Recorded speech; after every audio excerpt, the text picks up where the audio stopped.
Hello, you're listening to Otaku Spirit Anime Cast. My name is Andrew, and I'm joined here with Chris. Yo. Today's episode is our Spring 2024 anime season First Impressions Part 2. Hopefully, we'll get through more this time. We did like a measly amount last time. I'm like, oh crap! Now the other two episodes have to be like super packed, or we'll do 4. I don't know. We'll see. It's 60 plus shows. Yeah. Not that we're doing all 60 of them, but it's 60 shows. It's a lot of shows. But yes, as per usual, we're at otakuspirit.com. otakuspirit.com. That's where you can go for all of our links, social media links, ways to get a hold of us, ways to support us. We greatly appreciate what it does. But yes, let's jump right into it. You want to start things with slime? Let's do that. I spent 2 nights catching up on the show. Might as well. Since you dedicated, we did that last time. I was like, okay, he did Go Loser Ranger, so we should do Go Loser Ranger. But yeah, that time I got Reincarnated Slime Season 3. Going for 24 episodes again, I think. 2 core again. Mm-hmm. Just that this show just keeps going. But yes, for those that don't know what the series is about, it's basically Rimuru. I got flamed bad time when I was doing my videos on this. My document had Rimuru, and so I was saying Remunu. And it's like, it's not that it's a big of a difference, but you know how people are. So it's like, I just farmed the comments, I guess. Like, there's a side of me that likes whenever, you know, you're in the comment section and there's somebody that says it, but then somebody just types it. But of course, I guess into your post is above everybody else's comments, so it's not like they look for it. But I do the same thing. Whenever I see that somebody messed something up, I'll check to see if anybody else says anything, and I go, okay, they got it covered. But no, that's not the internet. The internet as a whole is like, everybody has to say, why you keep saying Rimuru? It's like, it's fine. Anyways, it's this guy that dies. He got stabbed, right? I think he was protecting somebody, got stabbed. Yeah, because he said it was painful, and then he said it made him cold, and he doesn't want to be cold. Yeah, and the system hears everything that he says, and then it like totally OPs him in another world as a slime, absorbs a bunch of stuff, frees this Tempest that's like this great Veldora, the big great dragon, and then starts to build like an entire city of monsters, and of course other kingdoms don't like that. People come after him. He turns into a demon lord, and then he's building a nation still. So going into the 3rd season, it just really feels like everything. It's so far what 3 or 4 episodes? We're 4 or 5 episodes now. So far, it's just mostly everybody telling everybody what happened. So it's like we watched season 2, and now we're just getting a bunch of meetings to talk about what happened in season 2. Is this pretty much the season? But yeah, what's your thoughts so far on season 3? Well, I'm gonna probably make a comment or two about the movie, and the beginning of the series. Plus, there's the OVAs that have come out. So far, I'm enjoying it. I've always liked slime. I really do enjoy a lot of the stuff that's going on. I love the political intrigue. I kind of love the in a lot of cases, like Andrew was kind of mentioning, everybody going and telling everybody else what Rimuru has done, and this particular season involved he's gone and. He went during the movie. He went to a country to help a friend of one of his of his Oni, kind of, if you want to call it a harem of Oni people that kind of hang around him all the time. I bumped it again. And so he went to another country to kind of save him, and he ended up saving the princess involved, and that was a really cool kind of side story to. Almost give kind of some past to Benimaru and the other Onis. Meanwhile, it also introduced a new kind of evil, per se, if you want to call her that. I don't know if she's necessarily evil yet. Then the OVAs went into introducing a little bit more in depth a secondary character that is also coming into play. So it'll be interesting to see where that goes. I'm very intrigued with her. The Heterochromia girl, did you see her yet? There's like 3 Heterochromia characters. But if you're talking about Valentine, I really like Valentine. He doesn't beat Milim. I'm sorry, Milim's is going to be very difficult to dethrone, but yeah. I don't know. Luminous, she's got the goth lolly thing going on. I really love it. Luminous was really good.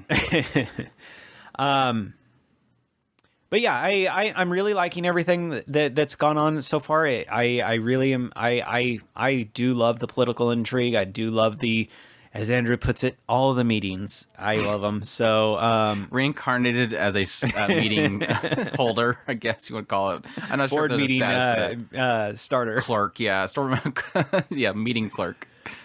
No, I was telling Chris, like, I was one of the people that during season 2, like even the first part where they had the whole meeting between the kingdoms, I was intrigued by it because I always like this idea of just kind of something crazy happening and not glassing over, yeah, people are going to be raising question marks. And obviously right now the big thing is there's a new demon lord. So obviously that's going to be a huge deal to everybody. They need to know. Like they mentioned in the previous episode or this recent episode that like, yeah, that means you own this entire domain. Yeah. And that means everybody in it or everything in it is yours.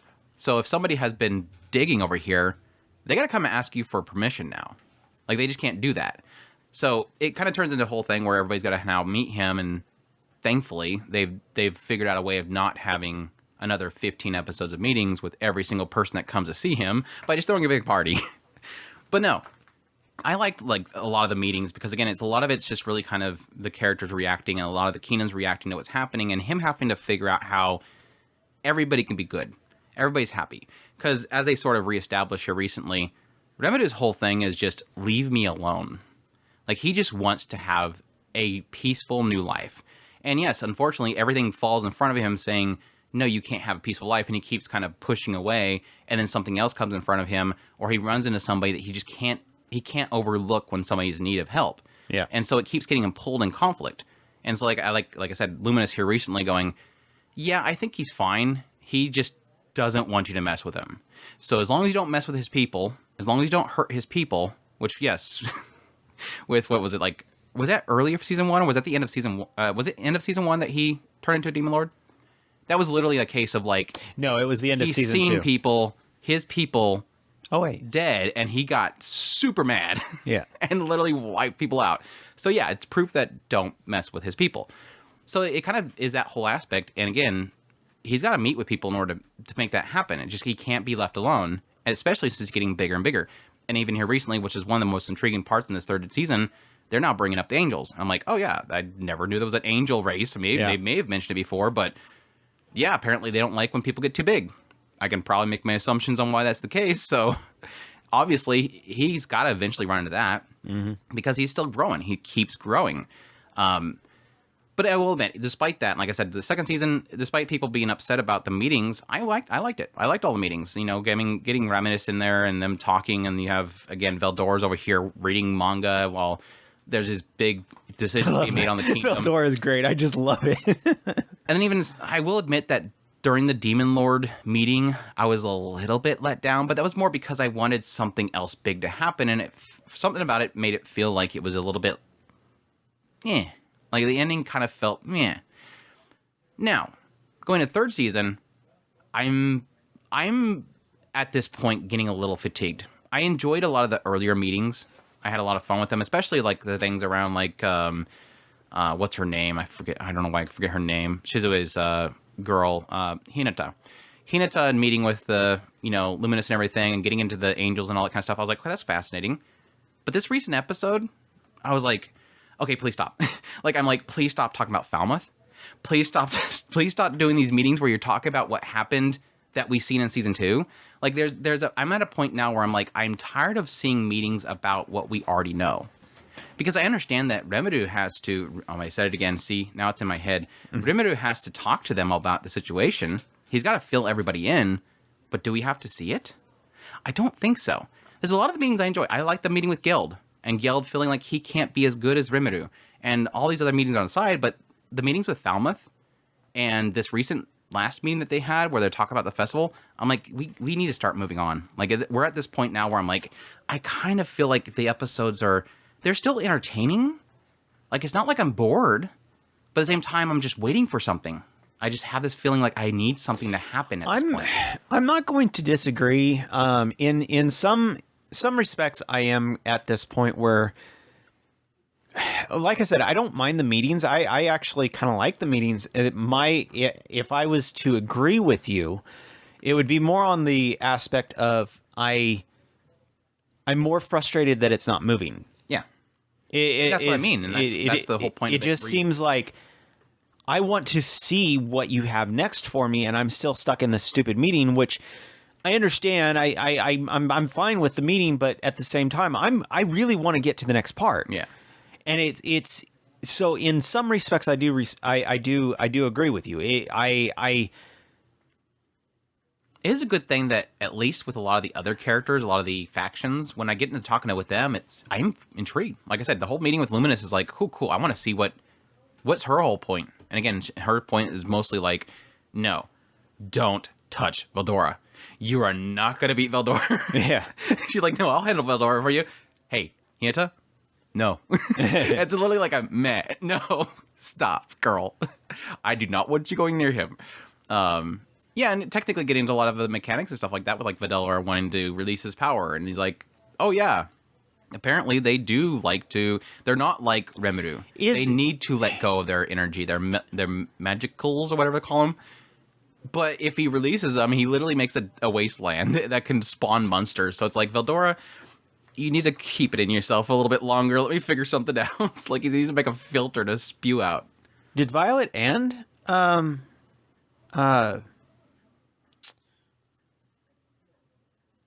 other girl both claim to be luminous? I don't know who you're talking about with Violet, so I'm kind of... Violet is Diablo's, the one that you were saying was Diablo's sister. Was it? In the movie, she was claiming to be luminous. What was it called? Scarlet something? But yeah, the way you were talking about Nexus. it, because Shizue was actually... Nobody cares about Scarlet Nexus. Scarlet Bond. It came up with Scarlet Nexus, and I'm like, nobody cares about Scarlet Nexus. I mean, I know people like the game. But you were right. The Hinata was claiming, or was revering her as luminous as well. So that means technically two people are claiming to be luminous. I think people were saying that Scarlet Nexus introduces somebody that comes way later, and they made Scarlet Bond, Nexus? yes. They made Scarlet Bond. It's an original, but it is to introduce Violet. Yes, it is to introduce Violet early. So yeah, Violet. I don't think she called herself luminous. I know that she was seen as a god to that kingdom because she was going to. They made a pact with them to purify the land, and it was like some big joke that she created because she wanted to be entertained, and then somebody else got involved with it. But yeah, I don't think she called herself luminous. No. I think if she called herself luminous, I think Valentine would be a little upset about that. She's like, well, why are you taking my name? Yeah, her name's Violet, yeah. Anyways, yeah, I'm still enjoying it, like, and I'm super hyped for the next episode because it showed Hinata gathering with all the paladins or where they're going to be. I forget what their names are. So I'm curious to see what even though it's another meeting, like I was literally like fatigued this last episode going, again, not that I don't like the meetings, but I want them to talk about something new. Like, get into something new, which they've been doing. Like, they talked about the whole shields and pulling in the magicules and creating the barriers and processing the energy itself and absorbing it out of the sky, which technically should remove a lot of the monsters. It's still got a lot of mechanics and political stuff that's building up. But, yeah, I like I said, when something like Hinata and their group comes up, that gets me excited because I'm like, okay, this is this faction. Is Hinata still wanting to go get after Veldora? Like, she want to prove herself to Luminous or whatever? I found Hinata's story really good, though. That's the one big positive in this season. I really liked seeing Hinata's story. Because I think that was one of those kind of gaps that we've had for a while. Like, she shows up, and you're like, okay, yeah, they imply that she knows Shizue. But at the same time, what has she been doing this whole time? And it really kind of turned into this whole thing where she was trying to be like this big justice person. Like, she joined this team, the Holy Knights, the Luminous belief and everything to get stronger, and then she comes to find out it's being run by vampires, and she goes in there with this kind of sense of justice to take them down, and then Luminous literally comes out and says, "Yeah, who are you to say that I'm evil? Like, what is your justice here? Because I'm a vampire, like, what makes you able to deem that me as what I am is evil?" And like just pushes her to, okay, come back and fight me again. and we'll see what goes from there. And then she ends up fighting her and loses. And so it was like this cool thing of like, yeah, why is Luminous evil? Like, just because it's being run by, like, what do you expect? It should be run by humans? Like, what's wrong with it being vampires? So it was like this whole idea of like, what is your justice? What is it? What's the foundations that it's actually built off of? And she, honestly, I figured that Hinata didn't have the answer. So she ended up, I'm going to assume that maybe the light novel expands a little more on her mindset there. But what I gathered from that whole thing was literally, yeah, you're right. I mean, and she had that decency to at least spare her life, obviously showing she's powerful. But additionally, I think the big tipping point was Hinata realizing, but this place is peaceful. As much as I want to deem that their vampires are evil, no, they don't. Like, Luminous literally prevents them from drinking too much blood. They don't need much to survive, so you don't need to drink much. So she actually limits the vampires how much they can consume. They're not allowed to go out there. And again, their blood is better the more happy they are. So she benefits from everybody being happy. So that's why their kingdom is literally like the most peaceful and fruitful kingdom in their region. So it's like, it was a really cool kind of look into her life and why she's there. And it also gives you a clear-eyed indication of why she's so obsessed with Luminous. Like, this is this person that has, and granted, I guess she could have tempered her or whatever as a vampire, but I don't think that's really been implied there. It's just literally she has devoted herself to it. So it was a cool little thing there. So I'm excited to see where it comes. And I'm glad that despite the interaction in the fight that she had with Rimuru, it does seem like she's at least opening the door that, okay, maybe he's not a bad person. I just got the wrong information. Because somebody obviously set her up for it. So it's cool. I enjoyed that whole bit. So I'm down to the point where I've loved every episode except for the last one. This last episode, I'm like getting a little fatigued. It still had fun points in it, yeah, Veldora especially, but yeah, I'm hoping for let's get a move on with the plot is all it is. So anything else? Anything else? It needs more Milim. We've been seriously lacking. The whole, that was the other one. The whole meeting about Clayman, I was like, I don't care. They're like all upset about Clayman. I'm like, nobody cares about Clayman. Move on. Nobody. I guess technically she should be mourning him, and I don't know.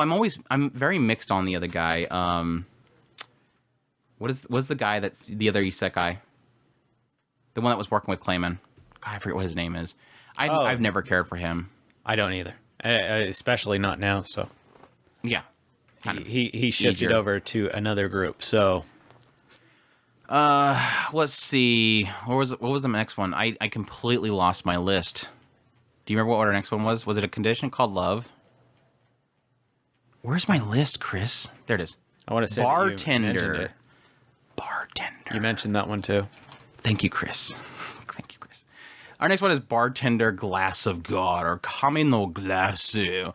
This is a new anime adaptation being streamed on Crunchyroll based off of a manga done by Studio Liber.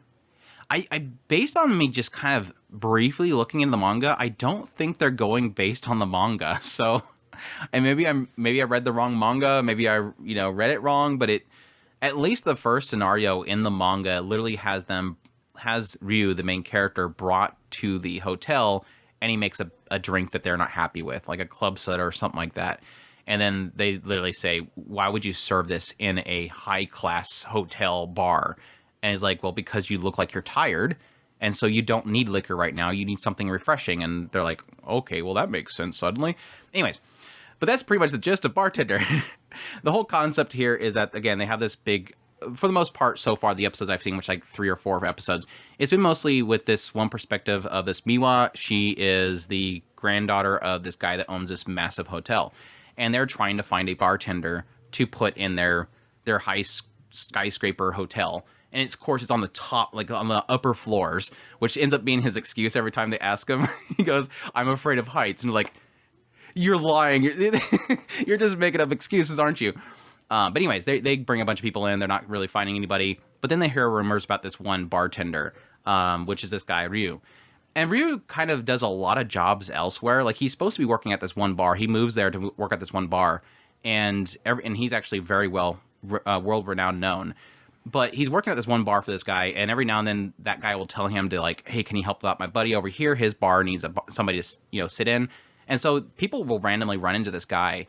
And the whole thing here is that what makes this series what it is you'll have somebody come in there when he's a bartender.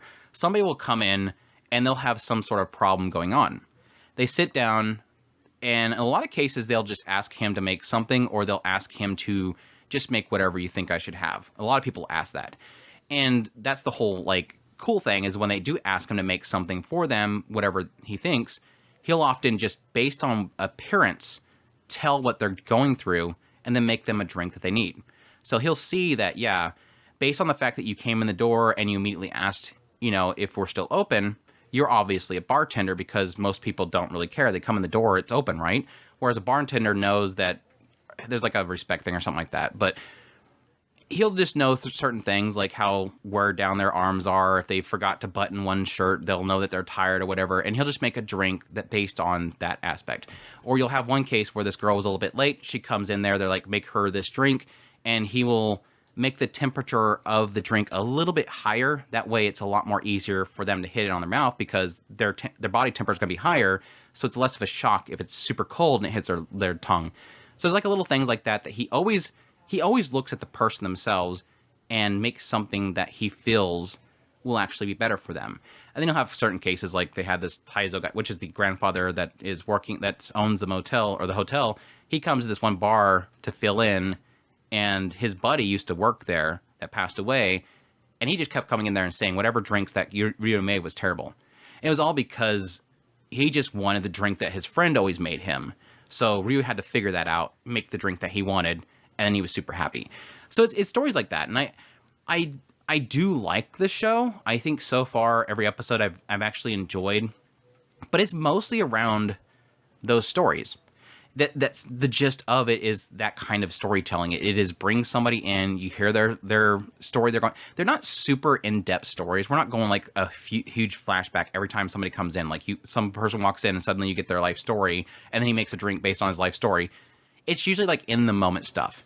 Like one having a lawyer that's obviously stressed out because she's dealing with some clients that their circumstances or family circumstances is kind of a little messed up. That kind of stuff. And I think because of that, it makes it very easy to consume each episode, because the stories aren't super in-depth. They're not super heavy, but they're just enough to get a little bit of a smile out of you. I think for that reason, I think the show is really good. But the other side of me kind of sees that most of everything else around that, I'm not sure if it's really kind of working for me. It's like it's the whole aspect that whenever it gets to the punchline, it's really good. But it's just everything else I realize is just kind of fluff that's there just to set it up and isn't all that interesting. Like the moment of the actual series, the moment of the actual show is just not that interesting to me. So, and that's partly due to the fact that I just don't really care about the characters and the chemistry. And most of it is just to build up to those punchlines. But they're good stories. They're very wholesome. They're very solid episodes, or solid stories. My enjoyment and my criticism there might be more on the fact that I'm not a drinker. I have no clue what they're making. If they put a bottle on the counter, even if it had a label on it, I probably wouldn't be able to tell you what it is. Like I'm that like completely like I've consumed drinks, but it's usually like, hey guy, do you want something? And it's like, yeah, just make me whatever you want to make, and I'll drink it, whatever. But I'm not like you don't know what triple sec is, huh? You don't know what triple sec is? There you go. See, you don't know what creme exactly. de menthe is? Exactly. Tequila? I don't know what's in it, but I've heard the word. Like I've probably drank it before, but I just like it's for me. It's like maybe I did one time. When I first turned 21, I did the whole let's just do it. And it was like Jack Daniels or something like that. Just wasted me. And then Jack after Daniels that, kicked my. I think Jack Daniels kicks everybody's butt. After that, literally my whole experience drinking is when I was working my previous job, whenever I would go over to clients to other states to meet with different salesmen, and they would offer drinks, and I'd be like, okay, sure, I'll have a couple drinks. But it's never. It's always again. It's always just make me something. I don't care. I don't even know what you're gonna. Like, do you want this? I don't know. Long Island iced like tea. It? And they usually know. Yeah, anyways, that's my experience. So I don't know anything what they're making. That might be why. I mean, it does well enough to explain to me. Like I said, that whole thing where Miwa comes in and she's late, and she's obviously she ran. So her body temperature's up. It makes sense to me, the idea of him mixing the drink in a way that it doesn't hit the ice too long to get too cold, and thus it's more refreshing to her because she's not throwing ice cold stuff in her mouth when her mouth is probably 150 degrees. Like, that would be really bad. It would make sense to me. But other than that, I don't know what they're talking about. So that's probably, but again, I think they do well enough to explain it that I'm not at least confused. It's just I'm not getting a lot of the, I guess, intrigue around that. So, or the build up, I guess, is probably the bigger thing. So it's enjoyable. I'm not sure if I'll continue watching it, but it's a pretty solid series. So Bartender is that show. Condition Called Love, yes. And now we're doing Condition Called Love. I talked to Chris earlier about this, and I'm extremely conflicted with the show. Extremely conflicted about the show. A Condition Called Love, or Hananoi Kun to Koi no Yamai. This one's streaming on Crunchyroll. Running for 12 episodes, being done by East Fish Studio. Gotta watch out for that fish over there. Based off of manga, drama, romance is the genres. And this one follows Hotaru. At some point, Hotaru is with her friend at a restaurant, and they overhear a breakup. This guy from their class, he's being broken up with by his girlfriend, who literally claims that he just doesn't know what he's doing. Like, he just doesn't understand love. The way that he's doing something wrong. I forget exactly what she said, but she's not happy. So they just go about their day. At some point, she ends up running into that same guy, Saki, and he is in the middle of the snow, sitting on a bench, and he's just getting hit by snow. So she goes over with her umbrella and covers him up.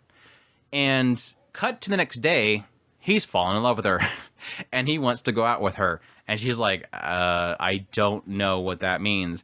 And so what kind of follows this is constantly him, trying to get her interest, eventually gets her to agree to go out with him. And it kind of just goes back, this whole back and forth with, for the majority of it, it is Hotaru trying to figure out what love is. She doesn't understand what it is. They kind of give a brief glimpse of her past where she had this one friend that she claims she did something wrong. She hurt some girl, and it seems to have something related to do with love. I'm assuming maybe she got the interest of a guy that her friend liked, is my assumption. But it didn't end well with them. And so she's kind of a little bit disconnected on what love actually is. And at the same time, Saki seems to obviously think that he is in love with her. And so he's going above and beyond to get her attention and to be very accommodating and everything. So it's like this two-part thing of discovering what love is, Hotaru realizing over time, based on his actions, that she does want to be around him. She's not sure if that's what love is, but she does like seeing things about him whenever he's happy or whatever. It does please her. So she's figuring out, like, oh, I kind of like this feeling. Is this what love is? Oh, I like this experience. Is this what love is? The problem that I'm having so far is maybe I'm reading it wrong. Maybe I'm reading the room wrong or something like that. I don't feel comfortable with Saki. Saki Hananoi. He is... At first, I felt like what I was reading from him is that he is trying way too hard. Because, like, right off the bat, he cuts his hair short because he thinks that she likes that. He takes his earrings out because he thinks that she doesn't like earrings. And she's constantly going, you don't have to change what it is about you for me. Don't take your earrings out if you think I don't like them. You be you. And so it was kind of this thing of, like, it almost felt like he's, okay, well, oh, so you do like the earrings. So he puts the earrings back in. It's like, dude, chill. He was desperately trying to get her attention and be accommodating to her, and it came to a level where it almost felt a little bit uncomfortable. And he would go above and beyond to the point where he was putting himself in danger, and that was affecting her. Like, her friend borrows her hairpin, loses it out on the track field. Then the snow comes in, so she's like, well, okay, we'll wait till tomorrow, and we'll come back out there, and we'll go see if we can find it. And so he's like, oh, sure. And then he gets a phone call from him. He says, hey, is this what the hairpin is? And she's like, wait, are you there right now? She runs out there to the middle of the night where he's out there in the snow getting frostbite trying to find the thing. He's a bit much. But that's fine because, again, my assumption there was that he was just desperate to have her attention. Please like me kind of thing. He's like massive codependent. Yeah. It's what it sounds like to me. Yeah, well, my mind was starting to go to additionally was this idea of maybe they're going for the whole thing where she doesn't know what love is and discovering it while he is discovering what real love is. Like she hasn't been in a relationship before, so she's new to it, whereas he's been involved with it, but he never understood exactly what it is, or he got the wrong idea based on the wrong people. Like, that's not Girlfriend is a Gal. The one that we had, the Gyaru, where you were experienced and I was, or yeah, you were experienced and I'm not. That show, our dating store or whatever, that show was going for the idea that she was a Gyaru that has been with a lot of guys, and so she assumed this is what guys want. We got to do this, right? And he's like, no, that's not what I want. So she was with a lot of people that would just sleep with her and then discard her, and so she got the wrong impression of what love is. Higehiro did the same thing. Oh, well, guys are giving me a place to stay. Immediately, they want my body, right? That kind of idea is what I'm getting from Hananoe. Maybe he just doesn't realize what he's doing because he's just been around the wrong women or something like that, or maybe got the wrong impression from certain people. The thing that kind of makes me struggle with it is that I do like him because it does seem like there's something about him. And I do like the idea of having not just it be about a story about, awkward girl gets super hot guy and the super hot guy has nothing going for him. There is an element of me where when I see somebody as like Hananoe who just seems like there's something off about him, makes it interesting. What makes it uncomfortable is that they're already giving a lot of hints of the idea that he's overly jealous. So he's going to be the type that if anybody gets around her, gives her the wrong impression about something, he goes at them like almost violently.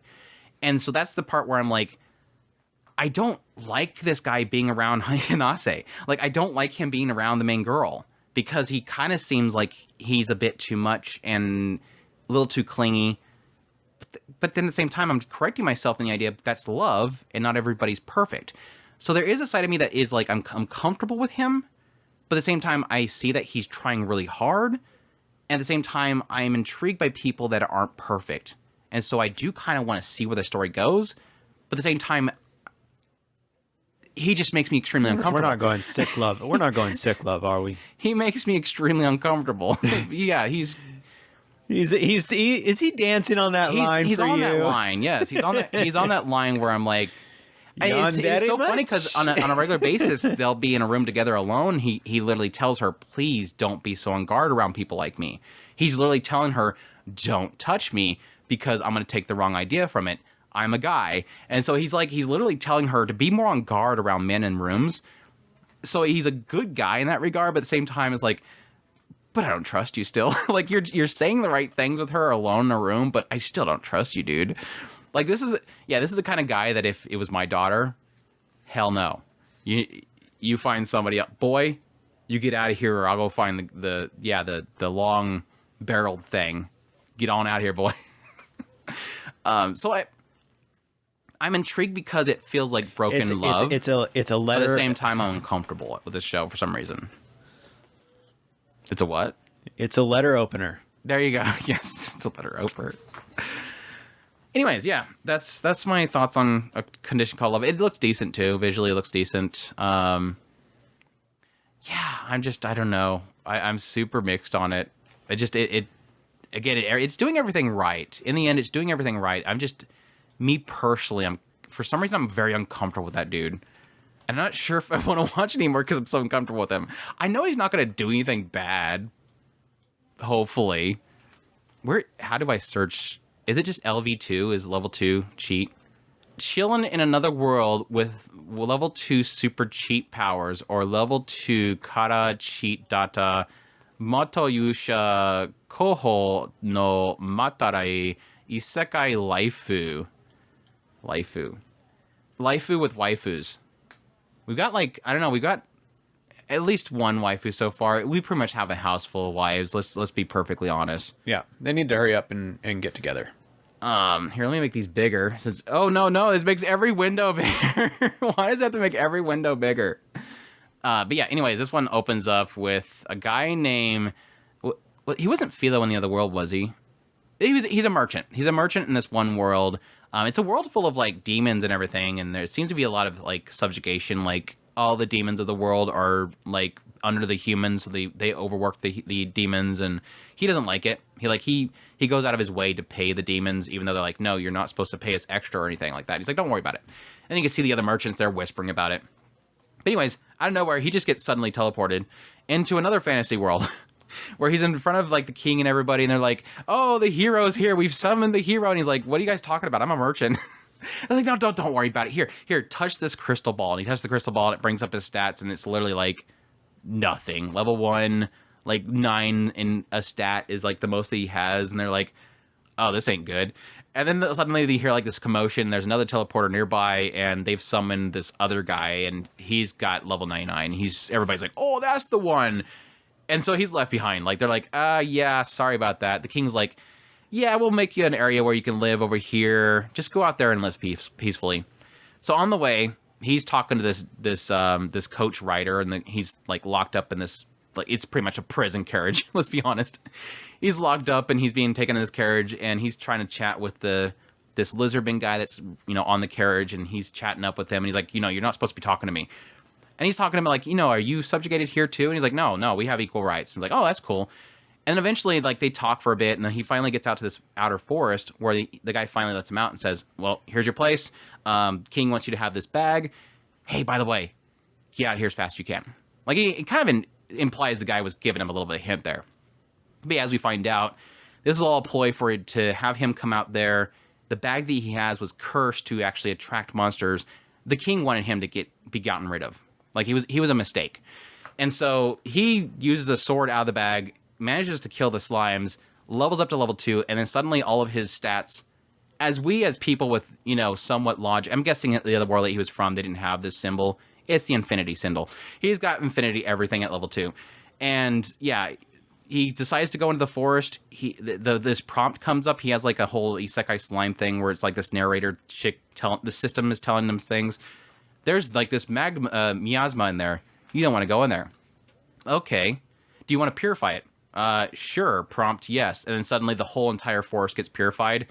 Kind of find out later, literally the he Demon goes Lord's up army was in there. a whole like 57 levels after. He was after like that. 300 and something. Yeah, he got an absurd. Yeah, the prompts were pushing him away. Yeah, I think he got like 300 or something like that. But yeah, it was because, as we find out later on, the Demon Lords, like a group of the Demon Lords army was literally in that forest at the time. He goes back, he gets teleport, he goes back to town, ends up going to the Adventure Guild, finds this one little girl's trying to ask for help to go to her home. He agrees to do it. This other group was wanting to do it as well. He teleports them over there, even though they didn't think that he could do it. And then immediately they all turn on the little girl, saying that she's obviously a demon because nobody lives here because it's next to the forest that is full of demons. So she's obviously, it comes out, find out that it's a Fenrir, and the Fenrir wants to kill them all by luring them out there. He teleports the rest of them out, defeats the Fenrir, but doesn't kill her. And then she turns into a cute Fenrir girl that immediately, like, because he's stronger than her, she devotes herself to him, and so she wants to marry him the whole time. He eventually helps the Adventure Guild defeat some, what are they called? Something bears? Not grizzly bears, or like demon bears or something like that. Ends up running that party again. They pretty much make a home out there. And then suddenly the party of girls are now just hanging out with them in the town, in this little house that they have out there. The Demon Lord sends this cat chick to come fight him. That's when we find out that he killed literally Fenrir's brother because he was in that forest when he purified it. And then just shenanigans, hanging out and being OP. So far. Yep. Your thoughts on Fenrir Waifu, the anime? Needs to be more lewd. She is cute. Needs to be a lot more lewd. There is a severe lack of ecchi. It does seem like it would be a show that should have a lot of ecchi in it. It should be. It's just got a lot of Blossom's packs.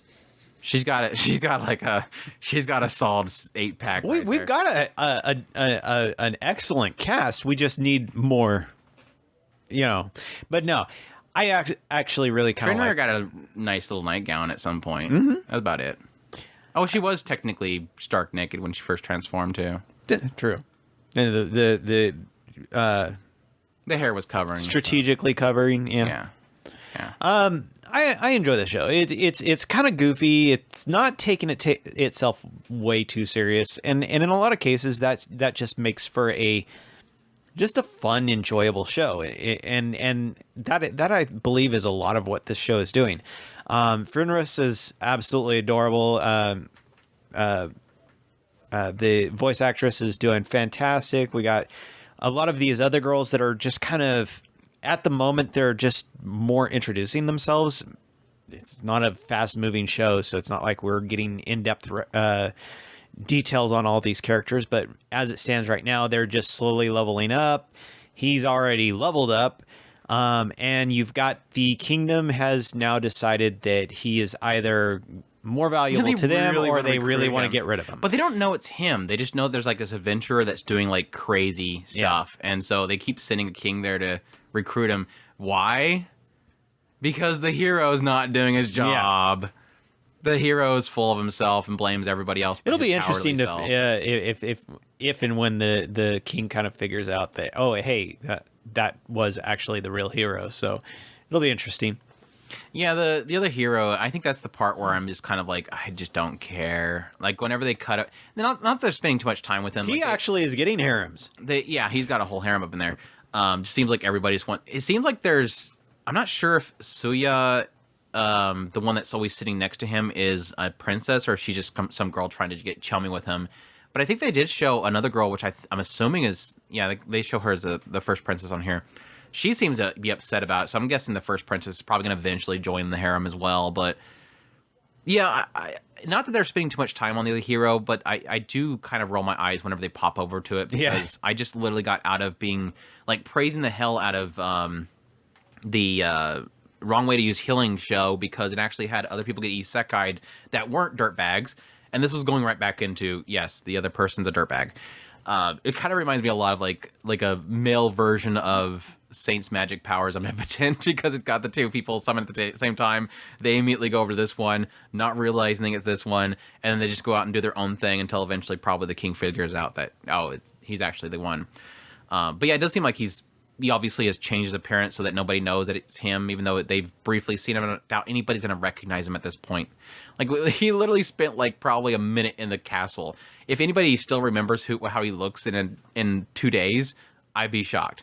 Unless he just looks very much so at like a different race. I guess that's the thing. So, but no, I'm enjoying it so far. Surprisingly, this was like one of the later shows that I actually went and checked out. Like I said, that's why I don't have an outline for it, because I just assumed that I wasn't going to like it.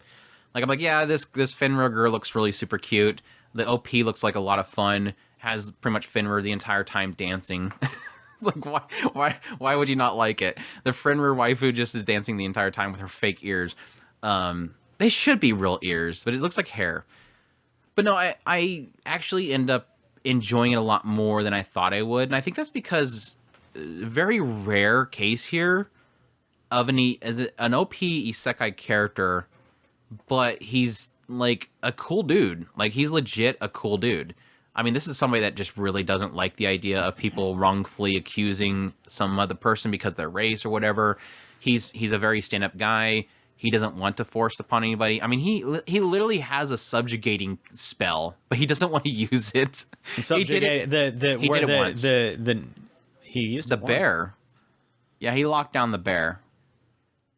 And then he transformed the bear. I thought he just put a bell that would make it to where it couldn't... I thought that was the spell. Was the bell. I don't think so. What's the bell? Where'd he get the bell from? The bell was just a controlling collar or something like that. He just had it in his little bag of unendings that he got from the king. Know. The king's like, here, have a I'm going to have to go back and see that scene. That works on massive bears that nobody else knows about. I honestly don't think that he used a subjugating, because he was so against it with Fenrir. He absolutely was fanatical. I will not use this spell. But I thought it was... He used it on her multiple times. It didn't work. No, what was he using? It was something that was filling over and over again. No, his like gravity spell that was holding her down was she was trying to break it. Right. Her spells were failing. No, he was getting the prompt from his thing that was saying something was failing. It kept asking him, and he said, "No, I will not use it." No. He was emphatic. He will not use a subjugating spell. We gotta look this up right now. Either way, no. Outside of that, like I said, I think there's a charm to it, and I do think it's a lot in all the characters just together. I am hoping as the episodes go along, they'll do a little better with the other girls because, I mean, yes, their initial impressions were a lot of fun. Like the shock of, because he had to eventually reveal that, or he had to say that he was married to her just because he knew that she was going to freak out.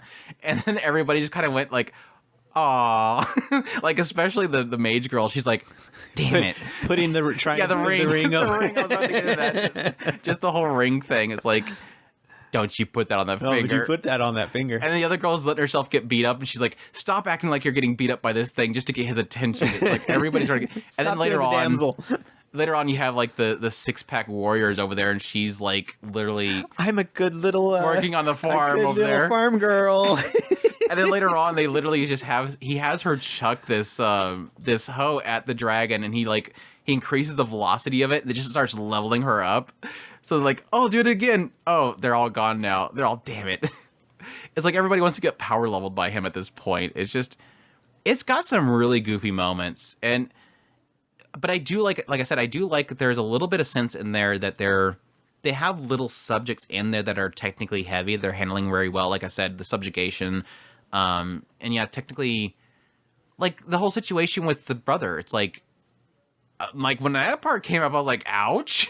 Like literally they're like, oh, but your brother wasn't he's the one that killed your brother. And he's like, wait, I did that? Yeah, she was in the force and you purified it. Wait. And she's like, don't worry about it. Don't worry about it. He's a warrior. It's a good thing that he dies that way or whatever. It's an honor for him to basically die that way or whatever. It's like, but it still feels bad. Like this girl's literally devoting herself to everything to him. And oh yeah, by the way, you killed my brother. Ouch. I can't find this moment. I thought it was in the first episode. There it is. Okay. He's gravitating her. She says, I surrender. Oh, that was before. That was after it, huh? Where is it when he uses the spell? There it is. It's right there. That's breaking. Do I have subtitles? Is this English? Am I on English right now? Subtitles. Give me some subtitles. For anybody, a slight update. Roku finally, Crunchyroll has fixed the Roku app to where now they're actually seasons and I can actually change the dub in the actual show instead of it being a list of 75 different types seasons on every show. So props, Crunchyroll. You finally fixed something. Okay, it was her spell that she was using that was breaking. Yeah, so he's declined to do subjugation. Okay, now we must find... with that in mind, we're going to find out the other answer. Did he subjugate the bear? Yeah, that would make sense. If he was that devoted on that, why would he subjugate the bear? He just had a subjugating... He didn't subjugate the bear. He used a subjugating collar. Is that what it is? I don't know. I'm just... I was going to say, I really don't... I know the bear is supposed to keep her from attacking, but why would... What would the bear do? Or what would the collar do?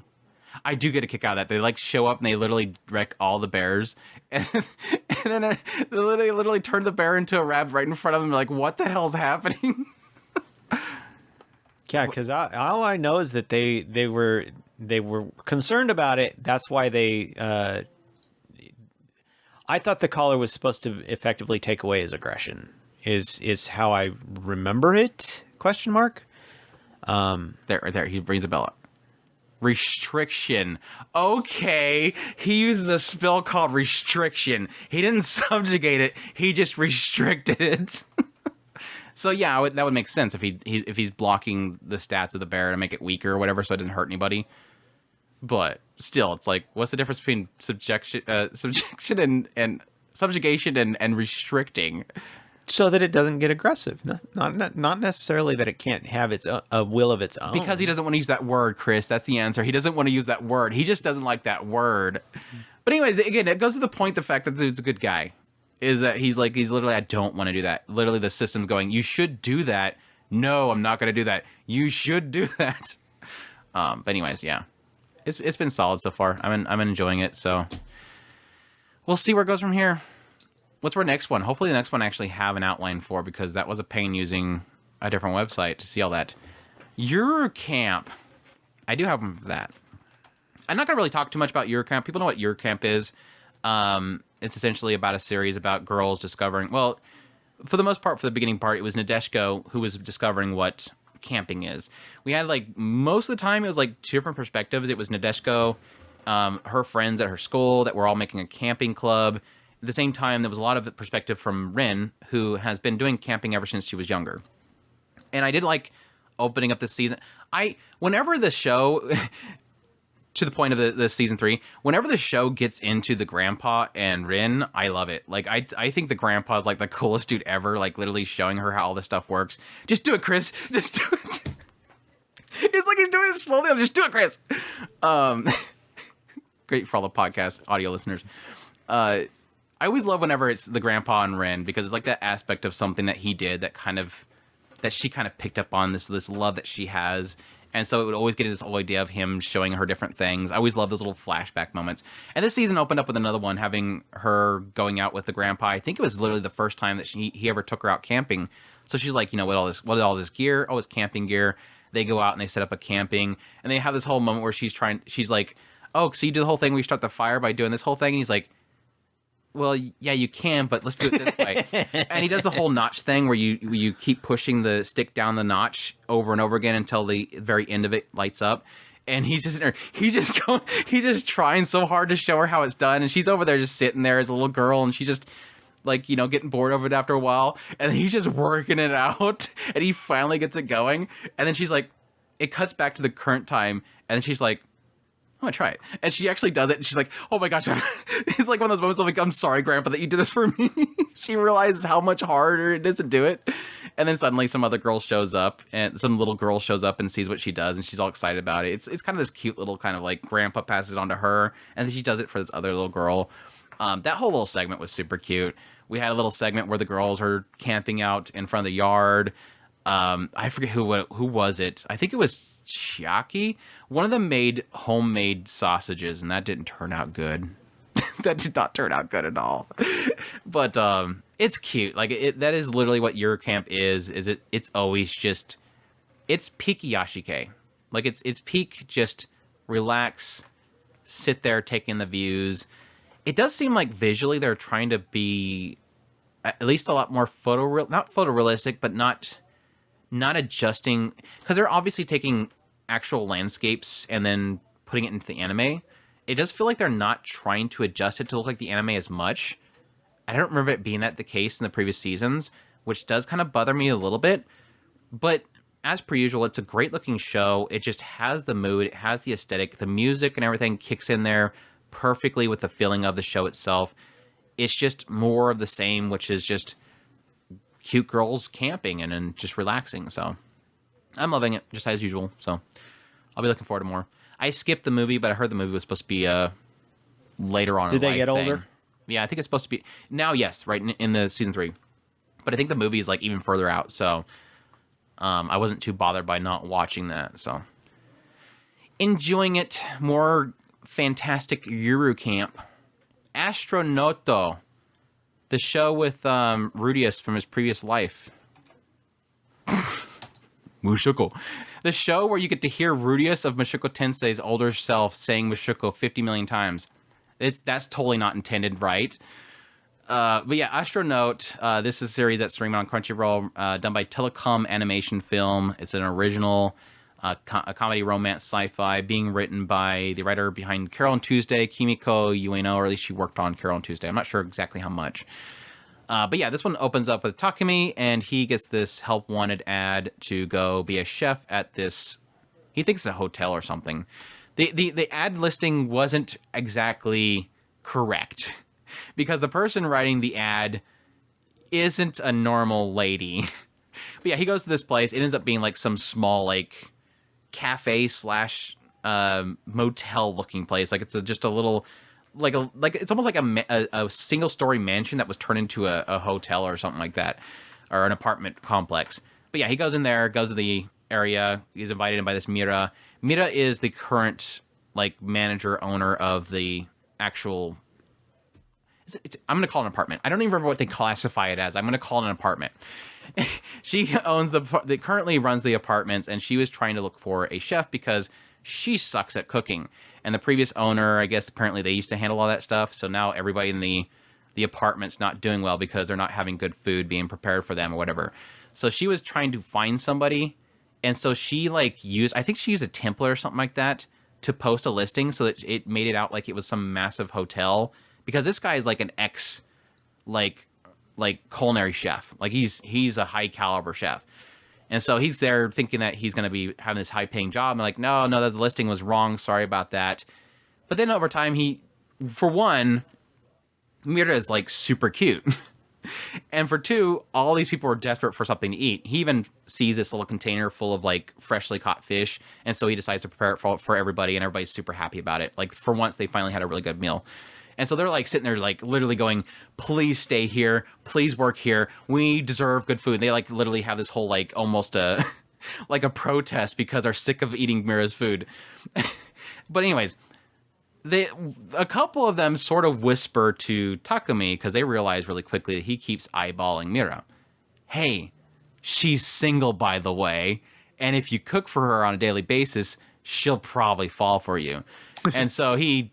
yes, decides to be a live-in chef, getting paid not very much and having a very limited budget to cook for the entire apartment. But yeah, over time we discovered that Mira is weird because Mira's not of this world. She is an alien, and she's there because she was under the understanding that there's this key there. Like she's like the next princess or something of her planet. And she has to find this key, and whoever finds the key will be she basically needs the key in order to become the king or something like that.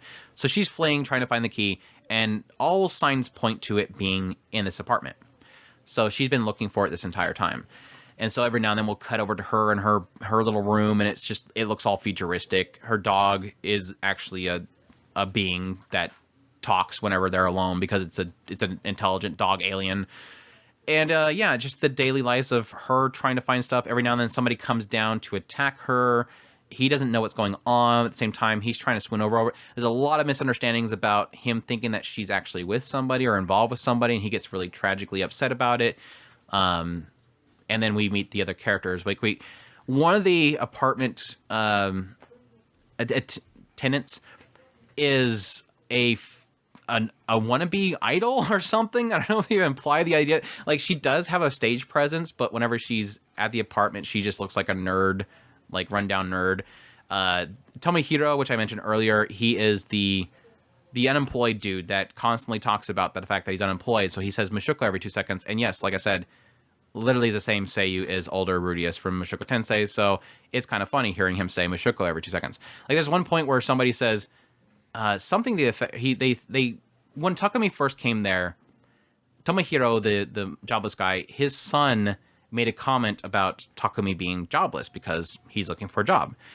And immediately the father jumps in there and says, don't say Mushoku, or people that are Mushoku don't like the word Mushoku, so don't say the word Mushoku. So it's literally like Mushoku. And it's like, gosh dang it, you guys are just writing into this, aren't you? That has to be intentional. But yeah, the son, he just wants a decently cooked meal, but they don't have much money, so he starts to make lunches for him. It's just a bag of crazy nuts all packed up inside of a house while Takumi's trying to get thirsty with Mira. My thoughts on the show. First of all, visually, I am extremely conflicted because while I do think it's just kind of... it's fun with how all over the place the style is. At the same time, there is a side of me that thinks that every character design themselves clash like all get. Like, none of these characters look like they're in the same show. It's almost like you took a whole bunch of different art styles from different weird, goofy comedies, and you just ripped them out of all these different shows and shoved them together and says, this looks right? And you're like, no, that doesn't look right. That looks like that character should be in that show, and that character should be in that show. They don't look like they should be together. So the character designs themselves are just... it just doesn't work. It doesn't work for me, in my opinion. But visuals aside, which I think it visually is fine, animation-wise and everything is visually fine.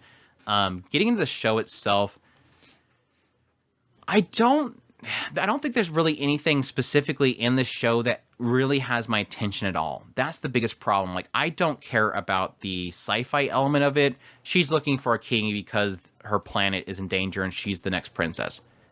I don't care. Getting into Takumi, the dude's just there because he's thirsty for Mira and he's trying to cook foods for him. I don't get anything. I don't feel for his character. I don't understand his character other than the fact that he's just a guy that just wants to get a girl. Whoop-de-doo. Gotcha. I don't have much feelings for him outside of that. I don't get his driving force. I don't have much context for his character, what he's going for. He's just trying to bag the girl by cooking for her apartment.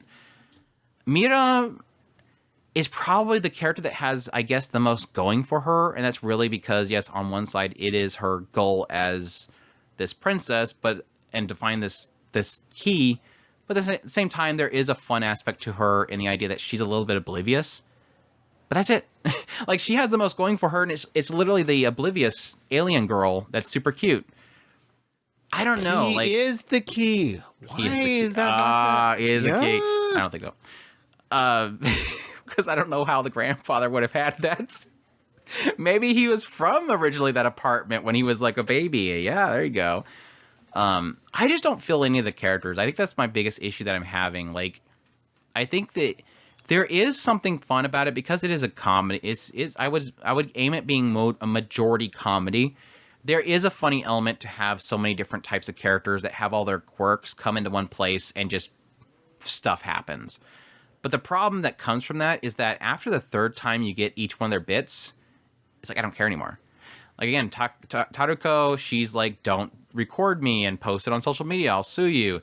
Tomohiro he's jobless and he eats people's food and then blames it on somebody else. He did it again.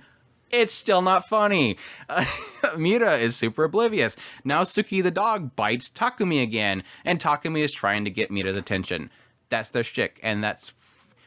Granted, I've only watched, 3, maybe 4 episodes, but they were kind of a slog to get through. I had maybe a couple chuckles throughout the entire time, but other than that, the show's just not really working for me at all. So, are you saying you don't think it's going to change at episode 10 as to episode 5? It's good at 10, Andrew. That's when the big plot twist happens. Yeah, it's just... Everybody changes skin. Yeah.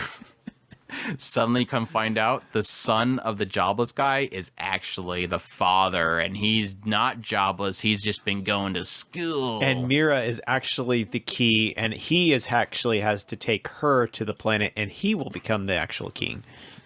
He just like picks her. She just picks him up and just shoves him into a keyhole planet.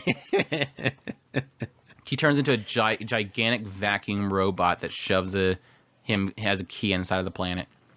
Let's get into a show that I want to talk about. Jellyfish Can't Swim in the Night, or Yoru no Kurage wa Oyo Ginai. This is literally like one of the best shows this season that nobody's watching, and it breaks my freaking heart. Like, I wanted to cover this show on a weekly basis, and I'm like, I'm not getting any viewers. Like, I don't usually typically make content or videos just for the sake of getting views. Sometimes I'll have like at least one show a season where I'm like, I don't really care. I'm just going to make videos on it because I enjoy talking about it. And this is one of those cases where it's like, but literally nobody's watching the video. So it's like, I can't devote the time to make a video talking about the show that I really love when nobody cares to watch it. That's the unfortunate thing, but it's, I don't know if it's the high dive effect I think it's twofold. I think it's the high dive effect, and I think it's a slice of life effect. No, people don't like slice of lives, or a majority of anime fans, like the majority, don't like slice of life. Us that like slice of life, we got good taste. So if you're out there, we feel you. But I think it's a twofold. It's the slice of life aspect and the element of being a high dive. Like, they're both kind of working against this show. So it's like the viewership of it is criminally low because the show is so good. Anyways, again, it's streaming on High Dive. It's running for 12 episodes. It's an original by Dogo Kobo. Yes, Dogo Kobo, that studio. Genres are drama. I would say slice of life as well. Drama technically makes a lot of sense. There's a little bit of sprinkled comedy in there as well. But yeah, the writer behind this is Yuki Yaku, who is the creator of bottom tier character Tomazaki. Surprising there, actually. Yes, I know. They actually list the creator as being Geely. I think it's just kind of the concept behind all this stuff is the show is about art music and everything, and I think they're branding it as Chili. So it's kind of like one of those things where it's almost like an anime original that is kind of turning into an original project to sell this thing, a multimedia project basically. Yeah. So they're gonna sell. Yes, Ryu Takahashi is voicing the main vocalist of their group. They're gonna sell some CDs. That's for dang show. That's for dang show. Yeah, because they're releasing, like, whenever the characters in the show create like a music video, they're literally they're releasing it out there. So they're doing multiple projects with this. But at its heart, what the show is about: Jellyfish can't swim in the night. This one opens up with Mahiru. And Mahiru is a girl that in her past she used to be an artist, and she actually won this one contest that allowed her to actually put her art up on a wall. And so she was able to go out there, and they allowed her to put her art and draw it on this one wall. It was super gorgeous. Everybody loved it. And then she brought her friends over to check it out. Like, she was super excited about it. Like, I got to draw on this wall. Brought her friends over, and her friends didn't know what she was going to show them. It was a surprise. Before she could say that it was hers, they literally start bashing it like, ew, what is this drawing? What is even that? Who would put this here? Should we graffiti over it and all this kind of stuff? And so she kind of just like marks over her name that's on the wall. But that point kind of just ruined her desire to be an artist. She just kind of grows up over time. At some point, she starts to find herself just wandering the streets of the city at night. She finds it really refreshing and freedom. You know, like, I get to go out at night, see the lights. I feel like I'm not being held down. I get to wander around. Nobody sees me kind of thing. But then she notices that there's this one, like, random street performer that's got all of her posters plastered on her wall that she drew the jellyfish on, and they're performing in front of it. She wants to say something, but then this one other girl yells out instead. And she goes to follow that girl because she's like, oh, yay, somebody actually spoke out for my art, because they said something to the effect that they really like that art, get away from it. So she follows her. Kind of find out the girl is actually a massive fan of Mahiru's work, that mural that she drew. And yeah, she's also an ex-idol. She was this idol that was in this one idol group, but they got this controversy because apparently she supposedly punched one of the other idol members. And so she dyed her hair, and she's been performing as an anonymous performer online. She's been releasing her music online. Her whole thing is that she essentially had the world itself come against her, her haters attack her, but she chose to keep doing it as anonymously, hoping that one day she'll prove to everybody that they like her work because they know it's not her and they like her work. So she's like the opposite of Mahiru, where Mahiru got the criticisms and then she gave it up. You know, Kano, this girl, is continuing forward. So she wants Mahiru to do her artwork for her projects and her music and whatnot. She doesn't want to do it. Later on, they run into each other again. At that point, she decides that she's going to do it. They work together on the project.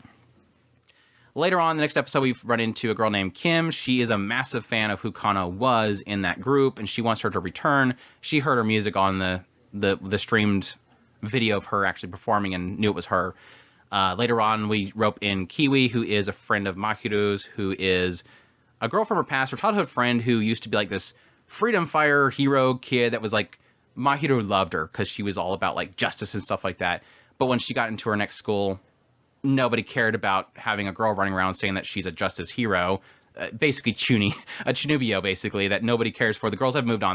They're looking at books about beauty. They don't care about Chunis.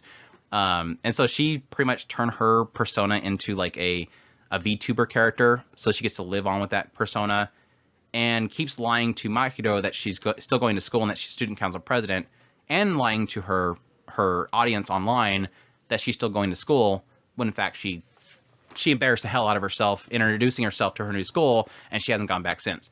So that's kind of the setup so far. The band has gotten together and they are creating content. We just recently got a hint that yes, Kano is trying to compete with her past idol group, because that past idol group is re-debuting and she wants to beat him to the punch and getting a lot of views on a viral video. So yeah, that. What's your thoughts on it so far? I'm waiting for them to bring that poor thing that they got onto on the first like episode or two. All she wanted to do was sing for people. Who? I mean, yeah, she accidentally put the posters over the mural, but she didn't necessarily know it was hers. No, I enjoy the show. It is really fantastic. Now, to be fair, everything could change in the episode that Andrew watched. It looks so good. Let's start with visuals. It looks so good, Chris. Okay, so everything could have changed, and I might actually hate it from that the next episode. Yeah, episode 4 sucked. Yeah, I know. I mean, you watched it and I didn't. So, yeah, I mean, clearly, if Andrew says that it was working really well, obviously I'm not going to say so. But no, I've enjoyed every bit of it so far. It's been fantastic. I absolutely love the awkward nature of a lot of the girls. Like Andrew had said, it looks fantastic. The music is absolutely phenomenal. I do love the ambience. So yeah, I have nothing bad to say about this show so far. You said something about that one girl, though. Outside of that poor girl, she said really, something negative about that one girl. All she wanted to do was sing, and I'm waiting for them to bring her into the group. Yeah, for those who don't know, this is literally the studio that did like Oshinoko. Like this is a good studio, and this is easily probably like besides Oshinoko, which I think Oshinoko like kept a steady quality. This one doesn't seem like episode 1 is just absolutely gorgeous, and I do think that they kind of toned it. They dialed it back a little bit. Like it's not because like with episode 1, there's so much like perspective shots and just so much feel in each of the shots themselves. The lighting was perfect. A lot of those shots were in the night city, so that's one part where it kind of gives a little bit of a different effect. Whereas later on episodes, it's more in like daytime or at somebody's house, so it's not totally relying on that. But I do feel like it was like episode 1 is like a 9 for me, like a 9 out of 10 visually, and then the rest of the episodes it's like it dials it back to 8. So it's not like it gets terrible, but you can see where it kind of they took a little bit of a step back. But overall, I think the show looks just fantastic. It's got some great colors to it. The character designs themselves are fantastic. All that stuff is just hitting on full cylinders. The characters themselves are fantastic. They got a lot of expressiveness to them. I still get a kick out of the fact that when they first find Kim and she's at her school and she's wearing Kano's jacket, and she literally turns around, she's like, wait, what the heck? And then literally Kim turns around and just suddenly sees him and just starts like, oh, she's like starts panicking. It's like this cutest looking thing ever. The expressiveness of the characters just, it nails it. And just that expressiveness, I think, just adds to the emotion of the story itself. There's like, the show is just so many elements to it. One is inspiration. These characters are obviously all inspired by each other. Kim is inspired by Kano because Kim was bullied and she finally at some point decided to randomly go check out this idol group and met Kano as Tachibana, and she was inspired by her because she said that she looked cute because she had like, was it orange hair, and the girls were bullying her for it, and she actually liked her hair. Now granted, she fell in love with Tachibana to the point where she dyed her own hair Tachibana's color. But she is like this super, she's like the super stalker character of an idol. Like she's obsessed with Tachibana, but it's all an inspiration. It's something that got her through a hard time. And she eventually goes on to be a pianist, and she's really good at composing music. And then you get into, again, Kano, Tachibana. She technically was inspired a little bit by Mahiru because Mahiru made that mural and she really liked that art, and she does her own thing. And then Mahiru, in a sense, because Tachibana / Kano brings her into her group, Jelly, is inspiring her to get back into art. And then Kiwi is inspired by Mahiru, was one that inspired Mahiru originally because she was her childhood friend, and she was always about being the protector of her and fighting justice. She inspired Mahiru, who later on inspires her to come back out of her shell. These girls are constantly inspiring each other. It's all about them essentially unintentionally bringing up the other person through their art. And it's that art eventually coming together. All that stuff is absolutely beautiful. Then you get into the other elements like social media and the effects that it has on these children. Their whole inspiration and desire is to be that next person that gets that big next hit. The show literally opens up with Mahiru's sister videotaping her as she's asleep. This high schooler is sitting asleep right now, and those things go viral all the time, and it gets in this big long conversation about how you shouldn't post things like that because you think that you want to be viral. What if you never do? Then you end up having to have a normal job like everybody else, and then somebody finds that one photo you put online, and you end up being what they call it, the office lady refrigerator picture or something like that, where there's this office lady that they found this picture online, they put it on the refrigerator.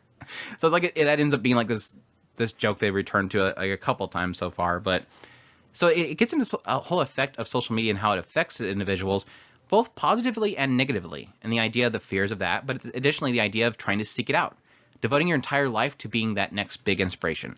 The idea of anonymously being able to post your content online in order to essentially fight back against the haters, how the haters can affect you, and yes, technically how you can use things like VTubers and being an online personality to circumvent what you've lost behind, which again is like Kiwi, where she literally lost her old persona and she's able to live it on the internet.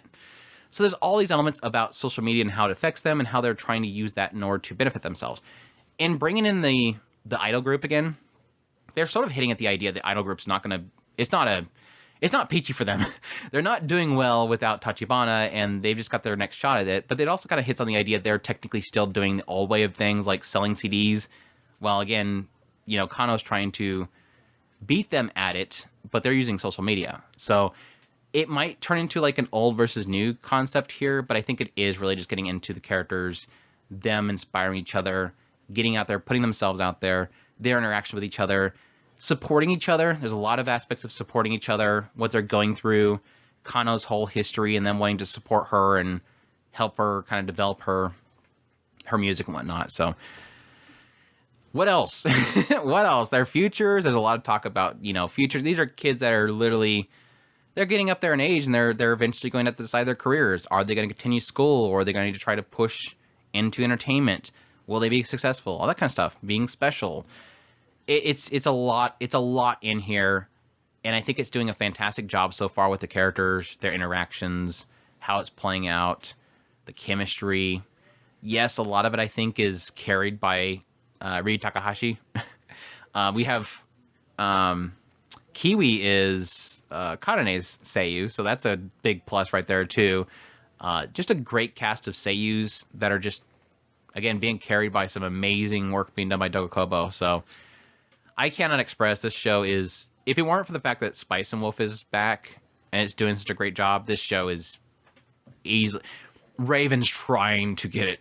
Raven is trying to take it on, but it comes down to, I think this is easily, as a completely 100% new show, if you don't count Spice and Wolf, the best show this season so far.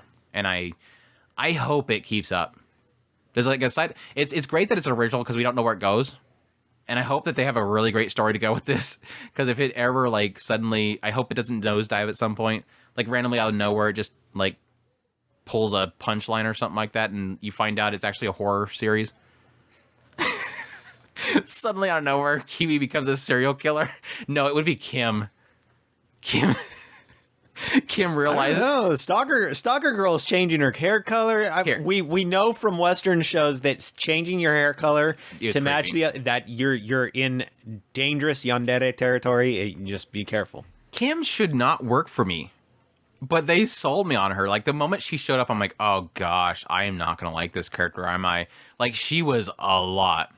She comes in and they have this tip jar, and she literally drops like thousands upon that. Like she was, I was like I would assume, I think it was like $30,000 at least. Yeah, like she just dumped some money in there, throws it back at her, and there's like, no, I don't want it, because her whole thing is that she wanted Kano to become Tachibana again. Mm-hmm. She's like, I'm supporting you to go back to that idol group. So here's my twisted, screwed up prediction. Kim, now seeing that, what were they called, sunflower can or something like that, the old idol group. Watch the old idol group, knowing that that's coming back. She's like, that old idol group is not the same without you. And so she goes, and suddenly out of nowhere, next day cuts. Did you hear? Mahiru was murdered. She was?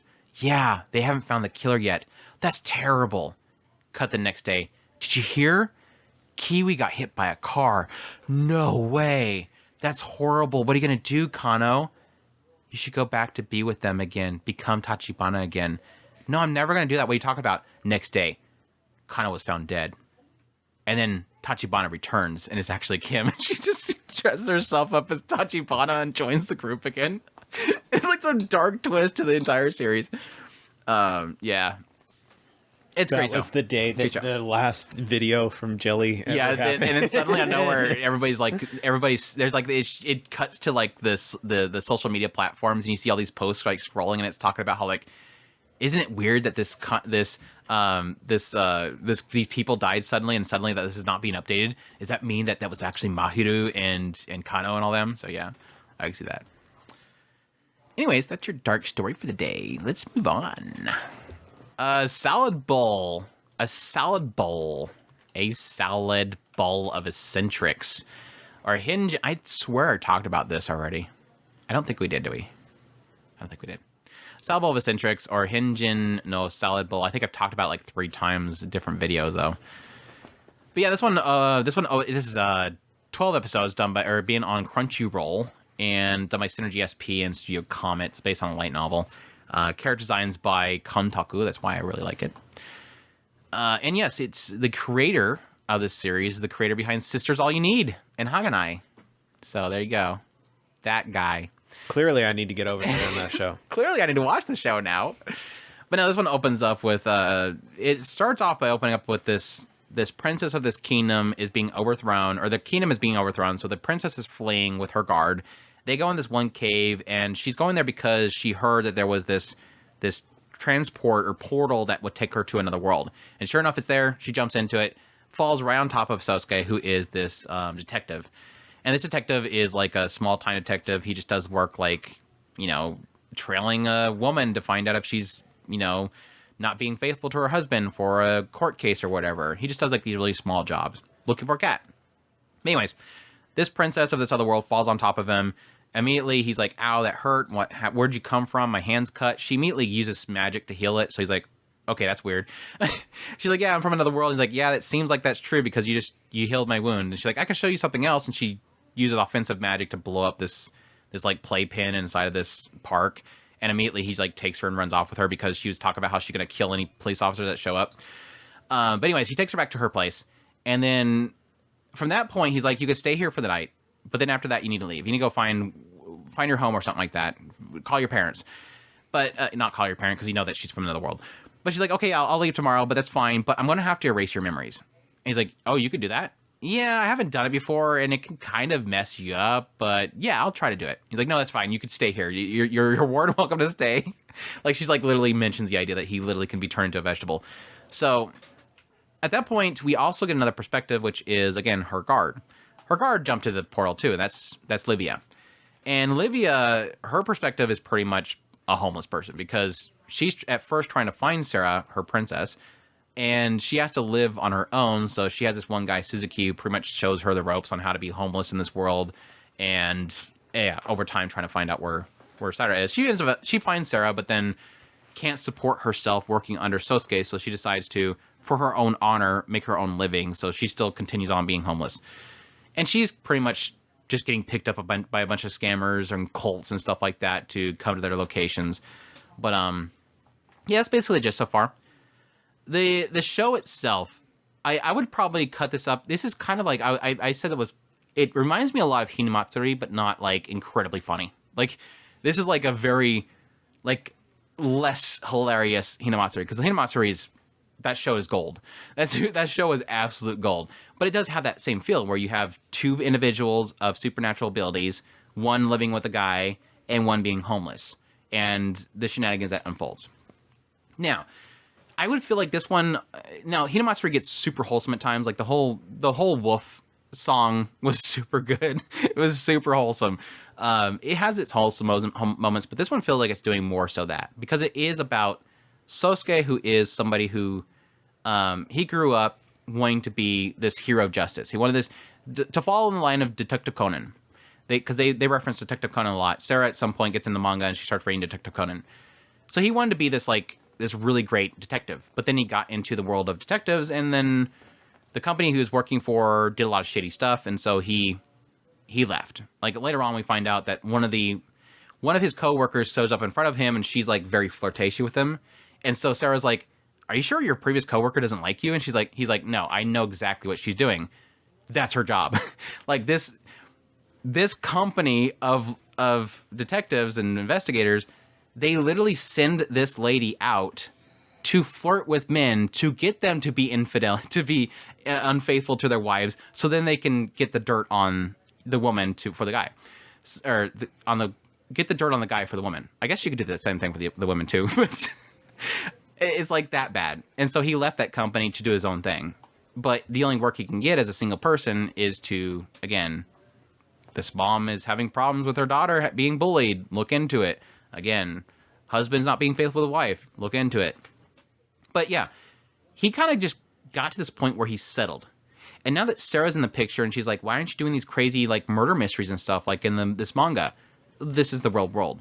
It sort of is turning, because she's present with him, she's sort of re-sparking the sense of justice in him. So he wants to stick his neck out there sometimes.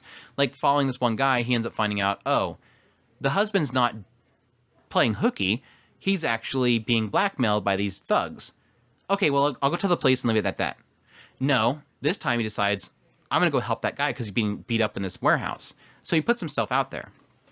So it's kind of that, again, that aspect of him slowly getting out of that shell and getting out of his normalcy. He was comfortable before, and now he's stepping up and doing things again. Again, Livia's side of the whole thing is just her getting into absolute dorky stuff. Like this guy ropes her into working at a hostess club, and it's a hostess club that does extra services. And so you have this one guy comes up and literally stuffs money down her chest, and she's like, "How dare you? Why would you do that?" Oh, that's a lot of money. So it's like this whole thing of like she really wants that money, but at the same time she's like, "How dare you do that?" Yeah, and then her getting roped into this cult, which turns to them bringing out this one lady that's the head of the cult that's supposed to be this divine, and then some guy that like his sister got swindled by this cult goes up there and holds her hostage and then stabs himself to prove that she can't heal him. And then so Livia comes up there, like after a while, she's like literally going, wow, this is crazy. Is this the show? And everybody's panicking. She's going, well, that's weird. He just stabbed himself. Is this really the show? And then eventually she decides, okay, so it's not a show. Goes up there, pulls the knife out of him, blood gushes out, she heals the guy, and then everybody starts worshiping her. So she's like, no, I don't want this. I have to serve my princess, and she just ditches. So now like this entire cult is trying to find her because she's the chosen one. So she just gets into massive shenanigans. So it's really fun, and I think what makes it so far is I just like the characters. Like Sarah is just a bundle of fun. She's just so much fun. And I do like the chemistry with her and the detective Sosuke. Because again, Sosuke is very kind of, again, comfortable, very stiff, but at the same time, over time, he's getting infected by Sarah's attitude. Because Sarah's so goofy. So she'll do things like, out of nowhere, she'll make a doofy face, then he'll laugh at it, and then they'll just kind of chuckle with each other. Or she'll kind of mention the idea of like, hey, if I'm in your way and you want to get with, a lady and bring a lady home, let me know and I'll get out of your hair. Hopefully I'm not stopping you from having relationships. And he's like, no, I've given up on relationships because, again, he follows a lot of people with marriage problems. So he obviously has been disenchanted by the idea of marriage. So it kind of just turns this whole thing where, okay, I guess we're going to be hanging out a lot together. So yeah, it's like they become the bros. They're just going to be doing detective work together and hanging out together. They're just so goofy together, and Sarah's just a little bundle of fun. My favorite part of her so far is like her magic's so stupid. Like, yes, her offensive magic's like it literally explodes something. It's practical. It does something. But then you have other things like her she can turn herself invisible, but the problem is that it's refracting light, so technically she can't see anything either. So it's completely useless unless she doesn't cover her head. So she's just floating head, and he's like, that's literally creepy. Stop doing that. She's just floating his head around going, what are you talking about? And then she's like, okay, whatever. I'm going to go handle this whole situation. The lawn care guy has been at this lady's house for too long that they're staking out. So she's like, I'll just fly over the wall and see what's going on. She flies over the wall, looks down, and gets an eyeful of the land. I forget how she said it. It was something like the lawn care guy was using his bestial staff on her sacred beast or something like that. And she took a picture on her phone. It's literally, yes, the guy was ramming her from behind this glass wall. And she just got this little cute magical girl just literally got an eyeful of it. It was so wrong. And then, yeah, they just take it back to the lady, and she's super happy about it. The lawyer's super happy about it. And, of course, the lawyer is a 34-year-old lolly, so that's great, too. But, no, it's just got these... I think the other day, it hit me that I feel like... I think it was after Olivia's episode with the cult. I think what makes this show so great is that it seems like it always has a build up to a really good punchline most every episode. Like again, Livia being turned into this beacon of the cult. Again, before then, it was Sarah literally getting an eye full of these two just going at it. It has these fun little moments where it kind of builds up to something really funny. And I've been enjoying it. Like thoroughly overall, I've been enjoying it. It does have a lot of lulling points. I'm not going to say this show is like constantly laugh out loud. It's just it has these points where it just really hits that just makes it kind of work for me. I did appreciate that the recent episode they did a pretty good job of explaining the two worlds, which I thought was actually very fascinating. It basically ties in because when Sarah first arrives, she knows Japanese. And he immediately goes, wow, how do you know Japanese? And she says, well, I have a spell that translates.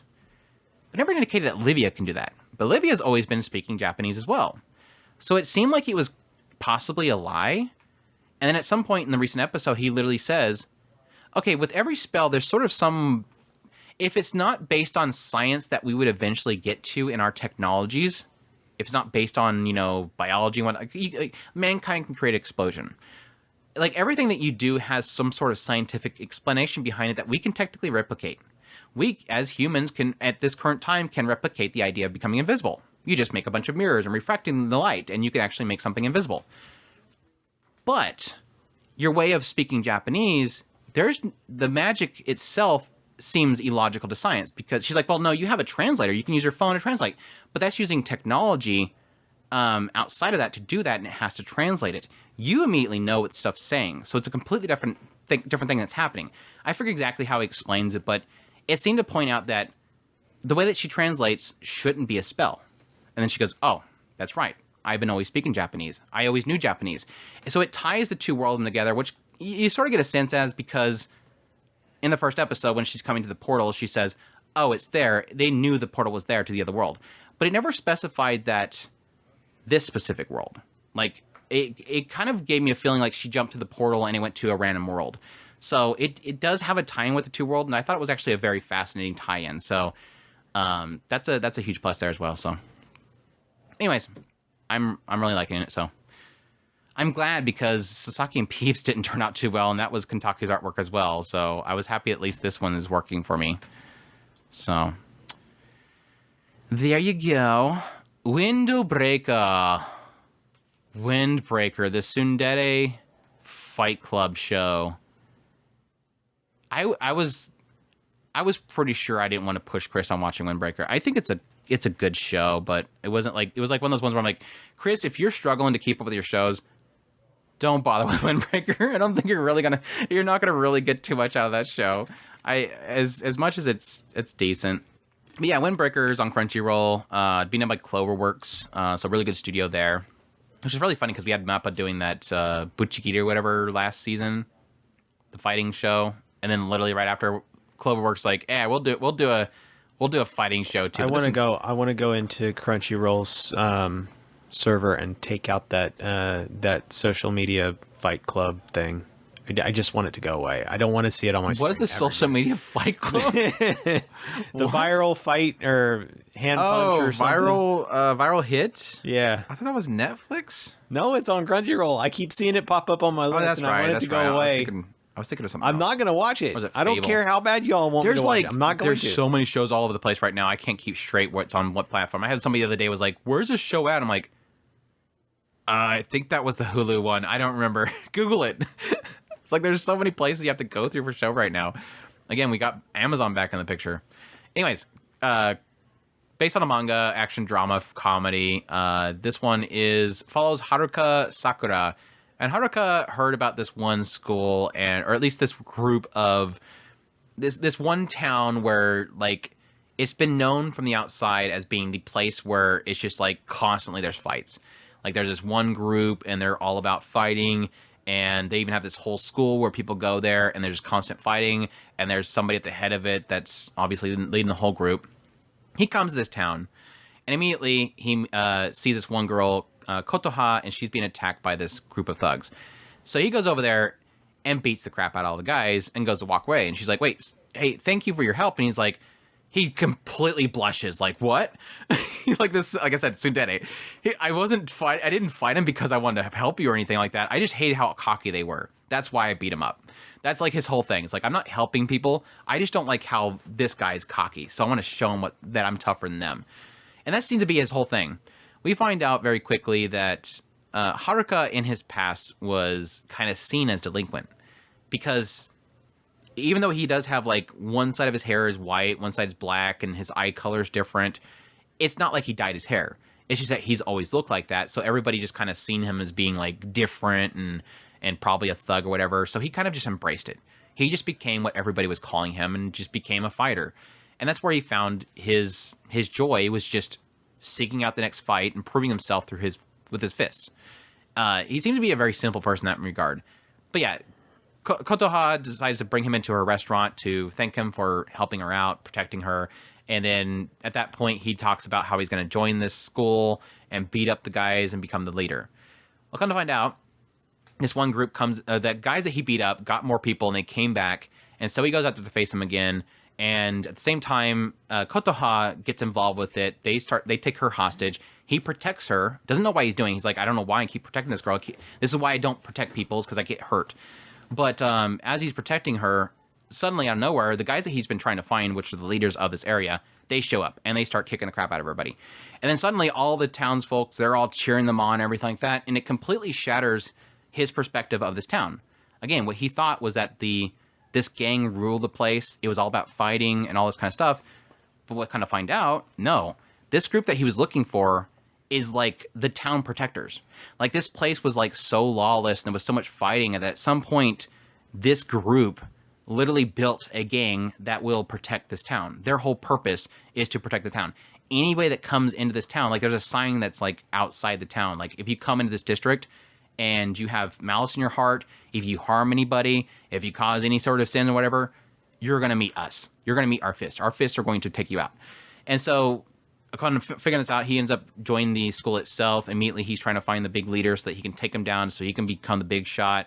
Obviously, people don't like that, and there's just chaos ensues after that. So, I got to the point now, I think we're on the third or fourth episode, where he just met the leader of the school. So he looks like a dork. He's like at the top of the school, and he's making pottery, or he's making flowers. So he's obviously probably a really strong but gentle guy or something like that. I don't know, but yeah, my thoughts on it so far, I'm enjoying it. Like, I kind of wanted to like Buchigiri, but Buchigiri was all about, I want to lose my virginity. And I was like, I can't take this show anymore. So I was like, cool, here's another one being done by Clearworks. I heard a lot of hype behind the manga, so hopefully this one's a good, fighting anime that's not about a main character that just wants to bang and that's it.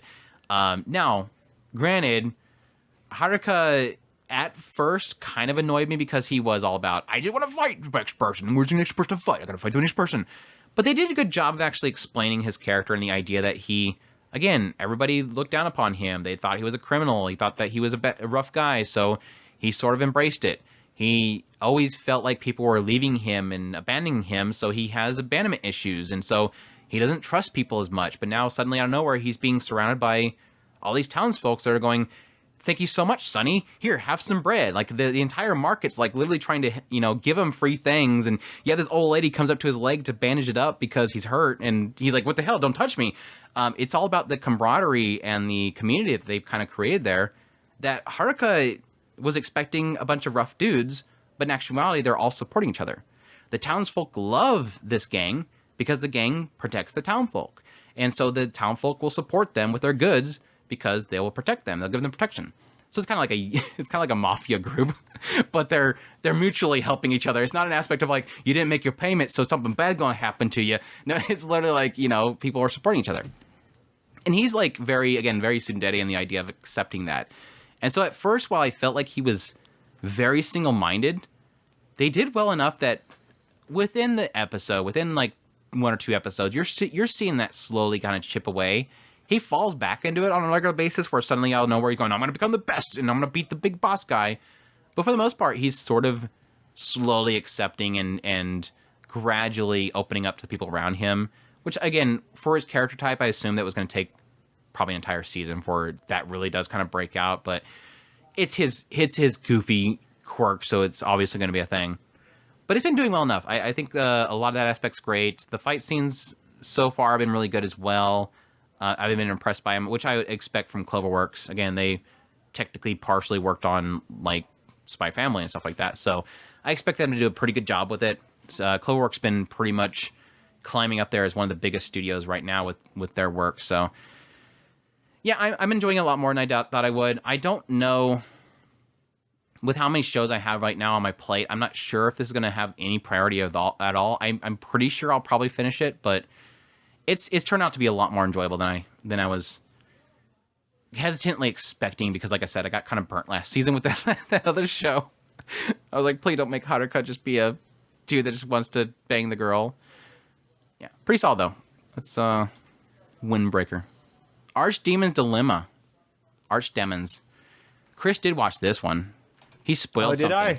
Did I watch something? Obviously, because you spoiled me the other week. I'm awake. Archdemon.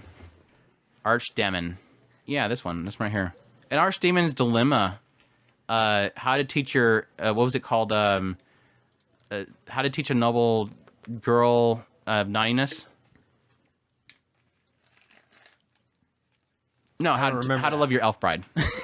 I was joking with somebody the other day. I'm like, yeah, technically we had the whole like disgraced noble lady teaching a disgraced noble lady lesson in naughtiness or whatever.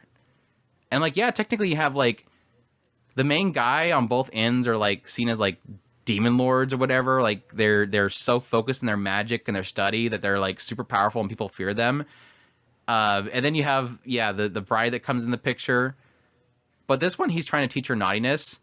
And this one, he just wants to dote on her and love her, but he sucks at communication. Mm-hmm. But there's one other similarity there, is that both of the female characters are from a background of being mistreated by their family and locked away, but having insane potential. Like they both have like insane potential. They just never could use it. So I thought it was kind of funny, that similarity there.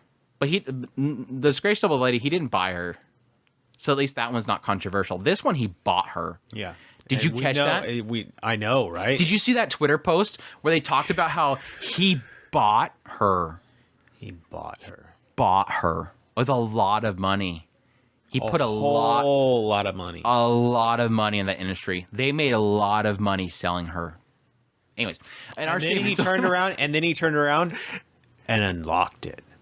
Yeah, that is true. He let her go, but he paid in the system though. Mm-hmm. But he should have just broke the entire thing down. With all of those crazy powerful sorcerers that are around him, he should have destroyed it all. Yeah. He's that powerful. Mm-hmm. He just have to copy everybody's magic. Anyways, I have to read this. Mao no ore ga dore elfu wo yome ni shitanda ga do medere bali. You don't have it on your screen, do you? No.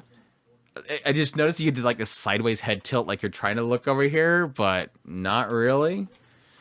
There you go. You can see them names now.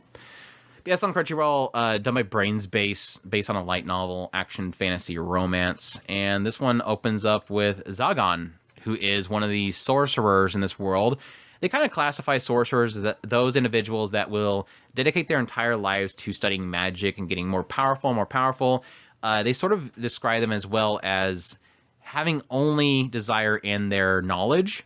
Thus, anything else are just sort of products to make that happen. So there's a lot of sorcerers that will literally sacrifice women in order to empower their magics and whatnot. So society doesn't like them. But yeah, we open up a Zagan, who is one of these sorcerers. He ends up running into this face stealer guy that was attacking this knight that was undercover, saves her life, sends her back home. And then later on finds out that one of these archdemons, like there's 13 archdemons, and one of the archdemons died. And so he goes to their auction. They're going to auction off his estates. They go there, and then immediately he sees them bring out this elf that was enslaved, that was being sold to the archdemon, but they'd finished the transaction, but they haven't completed the transaction again, so they're going to sell her again. And immediately Zagan falls in love with her and just spends his entire fortune to buy her. And the problem is that he sucks at communicating, so he immediately like makes some grin about like something about like her not being touched or something like that. and then giggles and takes her back home. And the moment he's there, he's struggling over communicating to her. He just wants to tell her how much she's gorgeous and wants to love her and all this kind of stuff. And she's at the same time just thinking, okay, so can you just tell me how I'm going to die? And he's like, what are you talking about? I'm not going to kill you. No, just are you going to torture me then? No, I'm not going to torture you. And they're like, literally, there's torturing objects in the room with them because he obtained the castle from another archdemon or another sorcerer that used all these torturing devices. But yeah, what follows this is pretty much them trying to communicate. Eventually, you have this moment where they go into town, where at that point you sort of see through the eyes of the townsfolk that something has changed in Zagan. Like he just looks different. Like he looks a lot more, less off-putting, I guess.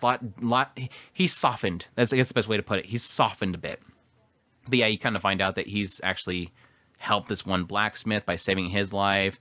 This lady at the clothing shop, she first puts a dom outfit on Nephilia, but then gives her a nice, cute little maid outfit. They go to this little diner, which would point. Nephilia realizes that Zagan's kind of a nice guy, but he hasn't commanded her to do anything, despite the fact that she is technically his slave. So at that point, she kind of comes to the understanding with him that instead of being his slave, she'll be his servant. That way, if she sees that she can do something in order to benefit him, she'll do it. She asks permission to do that, and he's like, yeah, it's fine. So it kind of turns into, like, instead of her being a slave and there being a little bit of tension between the two of them, they've accepted that she's just going to be a servant and just trying to do right for him and give him whatever he needs, because obviously he can't take care of himself. But yeah, that kind of turns into, eventually they decide to have, the church sends somebody to kill Zagan because somebody is impersonating him and stealing women, so they're trying to kill Zagan. He fights them off.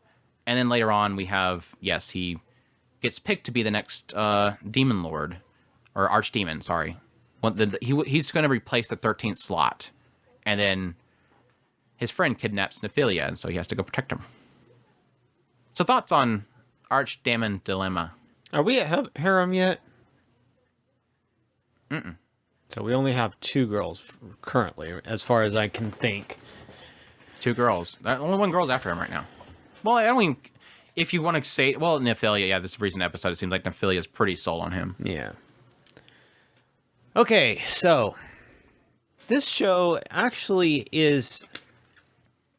I kind of figured it would be cute, but I was not expecting it to be as cute as it ended up being. I absolutely adore, especially Nephilia, but Chastille is easily getting up there as far as one of the characters that I'm absolutely adoring in this show.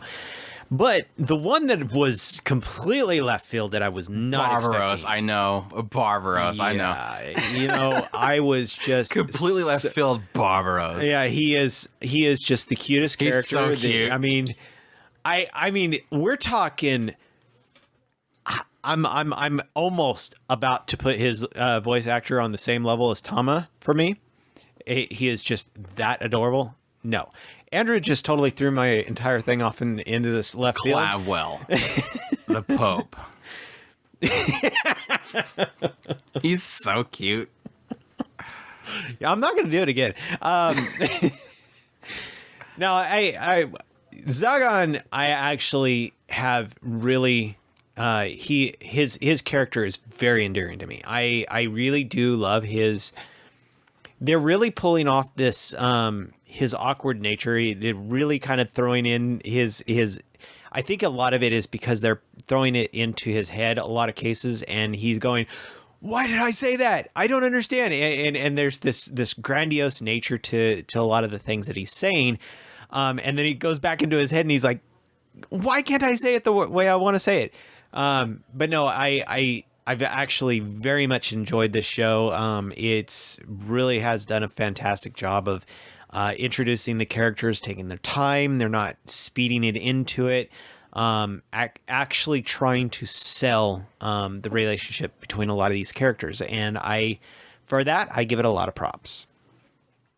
Yeah, I would probably say that's like the weakest part of it for me is the reaction stuff. Because, I mean, coming into the show, we kind of expect that was going to be a a joke, an ongoing joke of the series that he's just sucks at communicating. I think it's done pretty well of kind of getting away from that, because I think early on I was like, for sure the first episode sucks. Like I even said that in my impressions video. I'm like, I watched the first episode and I was literally like, this show is just not doing, like, it's fine, it's just not doing anything for me, because if the whole show is literally cute waifu bride and he sucks at communicating because he's evil sorcerer guy and just sucks at saying what he wants, and then everybody takes the wrong impressions, it's gonna get old fast. But the second episode showed me signs of something more.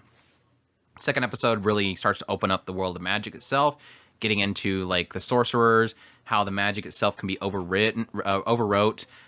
Later on, we get more into the fact that she has her own special type of magic and what makes him special as a mage, technically. All that stuff starts to build in there. At the same time, it starts to get into more of the sorcerers and what people perceive him as. Again, I like that whole scene of him in the town was super good, because, again, they come in there, it cracks a quick joke because the harpy girl is trying to put her in a Dom outfit because she assumes that he wants a Dom outfit. But immediately when they go to leave, she whispers to the elf, like, it's a good thing you found somebody like him, right?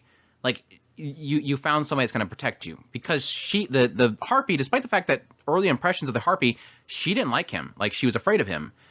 But she's seen that he was softer, thus he's going to protect her. He's going to keep her safe. So she was in whisper, and she can see that he was going to keep her safe. And again, it cuts over to the blacksmith guy. Hey, can you get rid of this collar? Yeah, no, I don't think it's going to happen.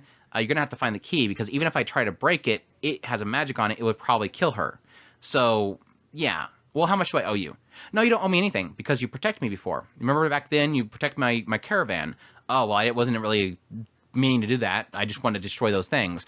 And then right there, again, it shows that aspect of the guy realized this guy's a lot better than he used to be. There's something about him.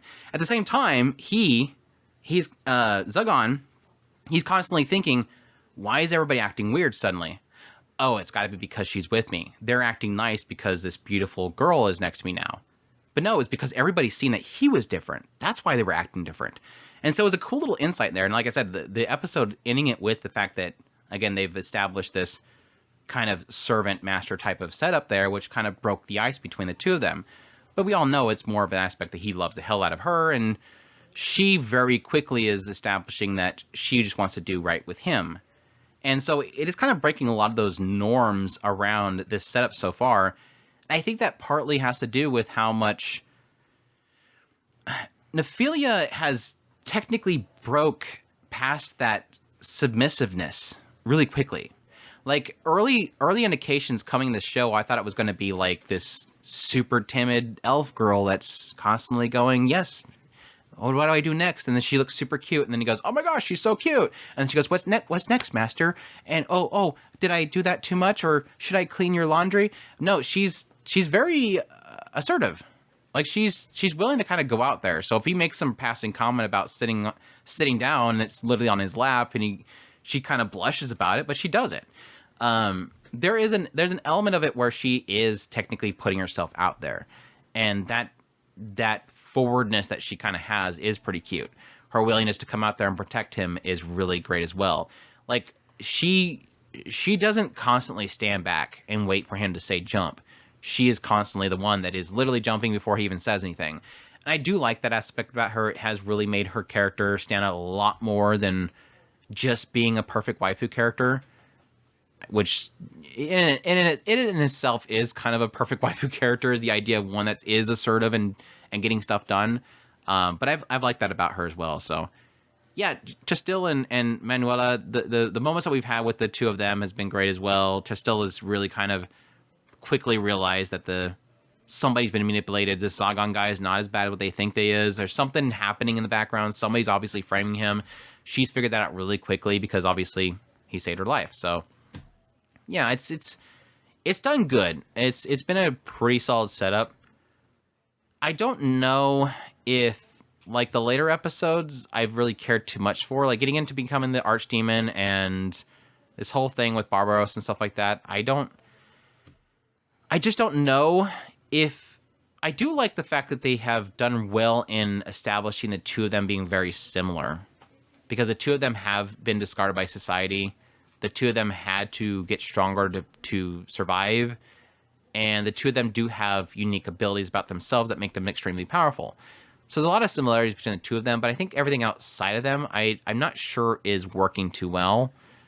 So I'm mixed on if it's going to be a show that I'm going to stick with for much longer, but I don't have any problem with it so far. So yeah, it's not great, I guess is the big thing. It's not great. It's okay. It's not great. I don't understand why it's not number one on your list. It's not number one on my list. Clearly, it's not number one on your list. No, it's not. I don't understand why. That's Explain to me. Give me one reason this is not number one on your list. Exactly. You don't have any. No, you don't have. You don't have any excuses. This should be number one on your list. Jellyfish is better. Clearly. Spice and Wolf is better. No. Raven does not choose a master is way better. What are the shows that I pick that were? Nope. Just put it number one on your list and just be done with it. What else was there? I would put it above. No. Go Loser Ranger's better. No. Appraisal. My appraisal. All these better. people are watching you. Are clearly seeing. Kaiju number 8's even better.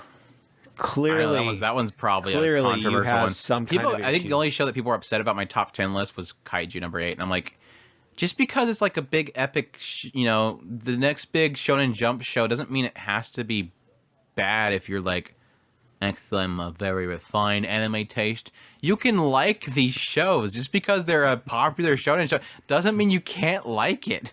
That was like the whole thing with like Solo Leveling. It's like, it can be good, guys. You don't have to immediately hate it because it's popular. It's fun. We can have fun things. Solid Bowl's more better than Archdemon.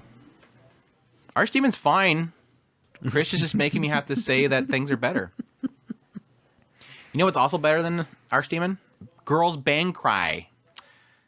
Girls Band Cry is not streaming on any platform. I've yet to see anything. Maybe something was announced the other day that I missed. But yeah, Girls Band Cry is unfortunately not being picked up by anybody. It's supposed to be running for 13 episodes, done by Toei Animation. So me just talking about it on this podcast is probably going to get our channel stroke. Gotta be careful with Toei stuff. Yeah, it's an original. Genres are music. I would put drama in there, probably borderlining melodrama. Director is Kazuo Sakai, who did Love Live Sunshine. So you got some girls band stuff in there, performances. And the writer is Juki Hanada, who did the script work for Sound Euphonium, Love Live, and Boku Yaba. So really good writer there. But anyways, yeah, this one opens up with a girl named Nina, and she is currently moving to the big city, and she's trying to get away from her family. You get a brief sense every now and then where she kind of gets all like stuck in this moment where she remembers her family and how bad her life was with her family. They had like strict rules. Like they keep showing these rules on this wall in the house where it's like, rule 1 is like, we eat meals together as a family. No cell phones in the living room, and something else. Always have meals together, no cell phones, and something else. Like these are like every time it shows it, I'm like, is that really that bad? It's like every time it shows it, like, look how strict my family is, and like, okay, I was expecting one of them to be like, make sure to let dad hit you 3 times. Like, what's wrong with not having a cell phone in the living room? Go use a cell phone in your room. The ones that were in God App were pretty brutal, if I remember right. Those ones were kind of like, okay, that's a bit much. God App had rules? Yeah, the one girl with the knife. Oh, yeah. But yeah, it's... Anyways, you get a sense that she was not good with her family. There was like... She implies at some point that she often was blamed for doing things that she didn't think that she did. So it seems like there's like... She has some kind of complex that her family has kind of etched in her head that she's doing something wrong, but she doesn't feel like she was doing things wrong. So she was so suffocated that she decided to go to the big city. Through her I think her uncle was like setting her up a place to stay. That kind of had problems, but she ends up at some point looking at her social media while she's not able to get into her new apartment, and finds that this singer that she really likes from this one band is performing on the street some nearby. So she rushes over there, gets to see her perform, runs up there and thanks her, says how great she is and how much she admires her. And so they have like this little scuffle with this other roadside performers. They run off. They end up having a little meal together, which point Nina tells her everything that she's been going through and how she came here in order to make it big. Kind of find out she went to the wrong city. She's not actually in Tokyo. She thinks she's in Tokyo, but she actually moved into like a district just outside Tokyo, I think it was. Whatever city whatever district she thought she was in, it was just outside of it. I forget exactly what it was. They go back to Momoka's, this singer's apartment, where kind of find out that, yeah, she had a falling out with her band. She's quit the band. She's going to go back home. And this is shocking to Nina. She's like, what the hell? You're like my favorite band artist and stuff. I look up to you and all this stuff. Come to find out, her song that she even loves so much, she doesn't have the rights to it. I think that was like the reason why they fell apart, because there was like this argument about who owned the properties and whatnot. So it turned into some drama where they just broke up. And so she's going to go back home because she's failed. And Nina's like, crap, I thought that I wanted to support you here and everything like that. That kind of turns into, yeah, Momoka realizing that Nina's like really good at singing, because Nina goes out to the place where she's going to be leaving town and grabs somebody's microphone and starts like calling out to her and singing, and she thinks that she's a really great singer. So Momoka like decides that she was going to stay, and hoping that Nina would join her band as the vocalist. But then Nina's like, no, I don't want to be a vocalist. I just came here to go to school. I can't do that. I can't. Nina's whole thing is that she came here to prove herself, and to prove herself, she has to get really good grades to get into a school. And so she's got to focus on studying in order for herself to be successful and not have to go back home. And so she feels like she can't become a performer because she's got to focus on her schooling. But Momoka's on the side, like, look, hey, if that's the case, I won't keep pushing you. But over time, it seems sure you don't want to join my band? You want to over time, it seems you have these little moments where Momoka kind of, lures Nina in to meet one of her other band members, Subaru, and they go out together, and you get a little bit of sense of Nina not being able to function around people normally. That's where we get into the melodrama stuff, where it feels like she doesn't like people that... She was feeling like Subaru was trying to be the type that is faking energy at her and being attentive and asking questions and trying to be overly polite and drawing her into the conversation, where Subaru was literally trying to just make her feel comfortable and welcoming into the conversation. So Nina kind of just throws a fit, but then eventually they come back together to talk. So I think we've pretty much established this point that they're going to be joining a band together. I'm not exactly sure at this point. I think she's going to be joining the band. I don't know. So far right now, it's just kind of establishing Nina going to this new city, the inspiration that she's got from music. The reason why she likes Momoka's music so much is because when she listened to Momoka's music, she says it felt like it was her screaming her own feelings. While she was having problems at home and at school, when she listened to Momoka's music, it felt like it was her own voice, her inner voice, screaming out everything that she's frustrated with. That's why she loves her music. And it does seem like whenever she does sing it, it's like her getting that all those words out. Like all that energy and stress build up inside her, she's finally getting it out. So yeah, that's been so far, I think, 2, maybe 3 episodes. It's coming out very slowly. And yes, that's because unlike Blue Archive, nobody's got Blue Archive, but thankfully somebody that's doing a global release of Blue Archive has Blue Archive. So it's easy to find subtitles for Blue Archive, even though sometimes the subtitles are weird. Girls Band Cry does not have that. Like literally nobody has Girls Band Cry. So this is where we have that fun issue with trying to wait for somebody that knows what they're doing, to do the subtitling for it. We're having the same problem with this as we had with, I think Pondamichi eventually got somebody that was some company that was doing the subtitles, but Pondamichi had the same problem where, oh hey, there's Girls Band Cry. Oh, it's the Raw. Oh, there's the next episode of Girls Band Cry. Oh, it's a Reddit meme one. Oh, there's the Girl Band Cry one. Oh, it's somebody using AI to translate it, and it's super janky. And then, like, literally, 7 days later, finally, this one guy that literally is doing it as, like, a side thing because he's got a real job suddenly goes, sorry, guys, it takes so long, but here's the next episode. And everybody's like, dude, it's okay. Just take your time. Just a please fan subbers from like 20 years ago who done gave up a long time ago. Yeah, you'll have like two people that are like, oh my gosh, what took you so long? Oh man, this letter, this you misspelled this. Do it right. And then like everybody else is like, dude, shut up. Thank you. Take your time. We're just happy somebody's actually doing it properly. Don't leave, please. It's like everybody's trying to make sure the guy doesn't get mad and leave. Which we have the same problem with Summertime Render, because over here we didn't have a English subtitling going in North America because we had to wait till them to full dump it later. But it was kind of the same thing where it's like you get the quick people, you get the people that were doing. This one's original, so you can't have a manga. But we had Summertime Render. There was a group that was taking it from the manga. So they were taking it from the panels, and every now and then there'd be like an extra line, and they wouldn't know what to put in there. They were just putting whatever was in the manga in there. Anyways, what was I at? Yeah, it's been a very slow piecing it out. First thing first, which is actually frustrating for me because I think this show it has a lot of potential. It has a massive amount of potential to be a really successful. I would put in the area of something like Bang Dream It's My Go, that kind of area. Just girls going out there and getting the band together. And while there is a music element, and I'm sure the music element will probably become more prevalent later, so far right now, it's mostly like 98% just character drama. This is about this girl leaving home, trying to make it in the city, getting there with a school, do well, but at the same time kind of having this itch over here, which is art. Here's my favorite artist over here, and what the heck, she's leaving? No, I don't want her to leave. I want to inspire her to keep going. She can't give up this thing because her music brought me so much good, and I want her to keep doing that. Then at the same time, that person discovering, hey, you're really good at vocals. Why don't you join us? So it's got that whole aspect of her slowly, seemingly being pulled into the realm of music, when that music itself kept her together. Yuki, you got some allergies down there, girl?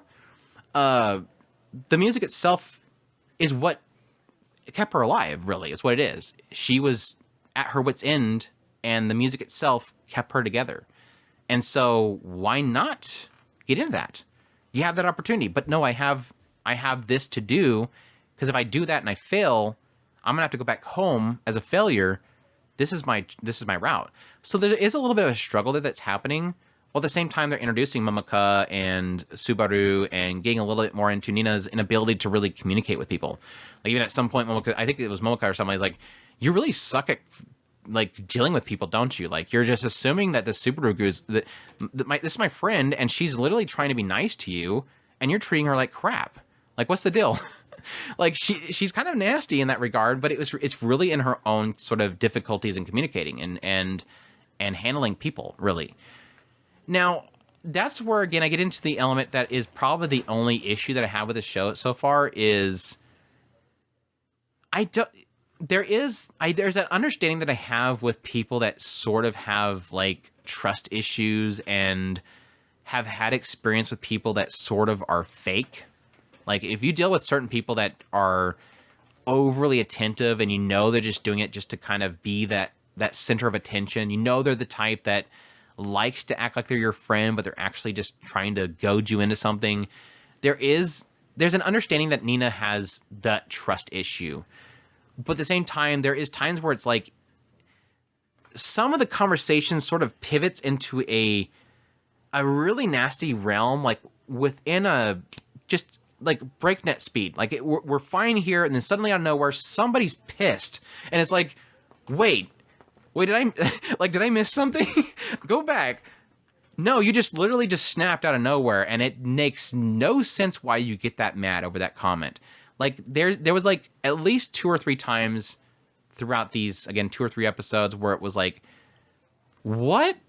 Who acts like this? This doesn't even make sense to a kid. Like, I don't understand where your logic comes to being that angry right now.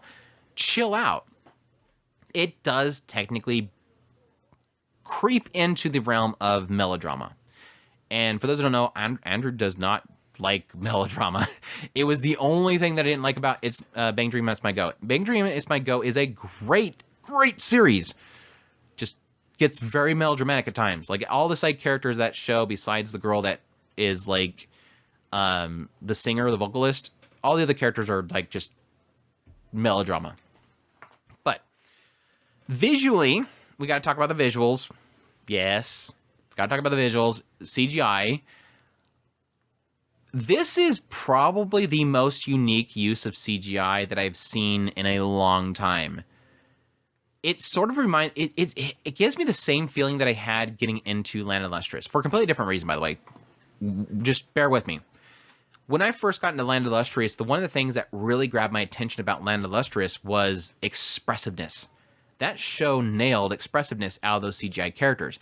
Yes, there's other elements about Land of Lustrous, which was like a lot of the designs, the renderings they did of the actual gems of the characters themselves, because they were technically made of gems. The way that they rendered all that stuff was fantastic. The action scenes were fantastic.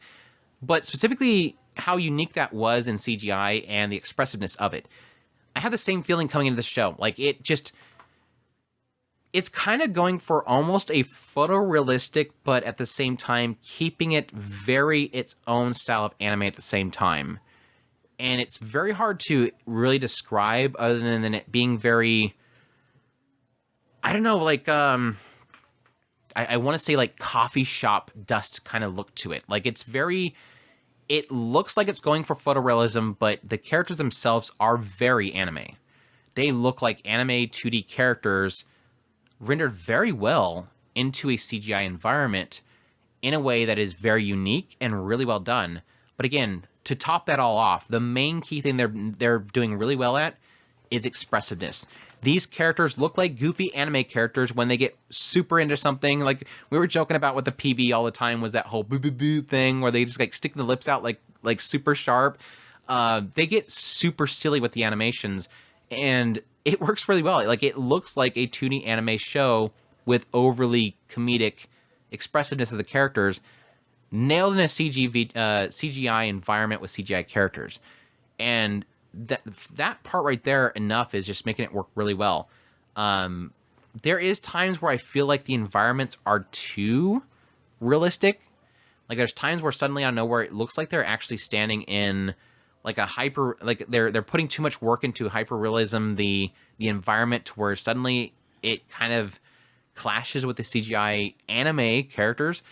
But other than that, like, it's doing really well, which makes sense. I mean, the team that's working on behind it and everything like that, they have a lot of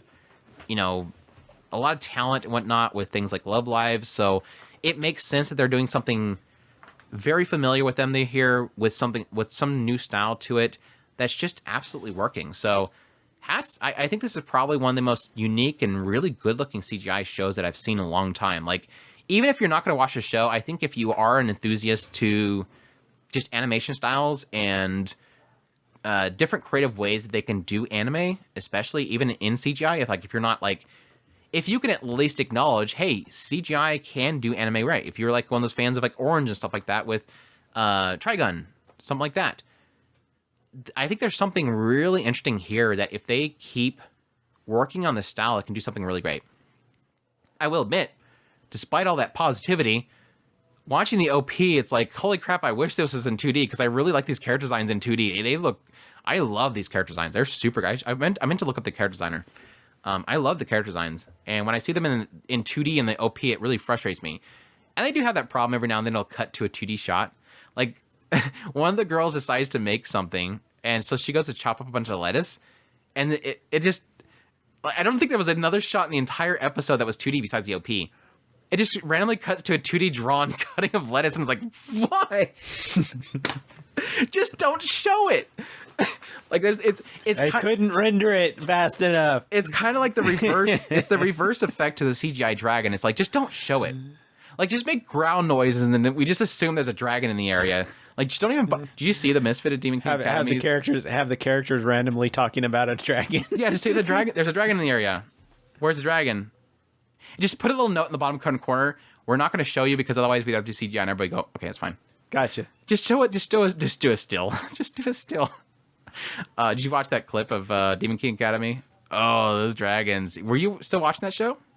I have to catch up on 2 seasons. Well, you just the part 1, yeah. You didn't watch part 1 of season 2. Right. Yeah. Whatever.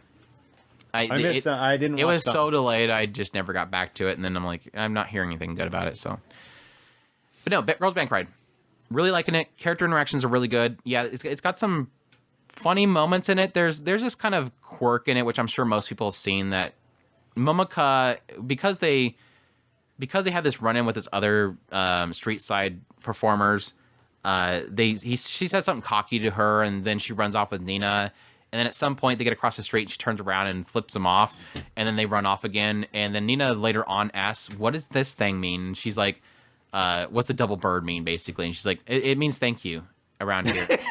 And so later on, when Nina and they're in the noodle shop, after she gets done eating, guess what Nina does? She turns to the cook and says thank you and flips him off. And then and then later on, Momoka's like, yeah, by the way, that's not what that means.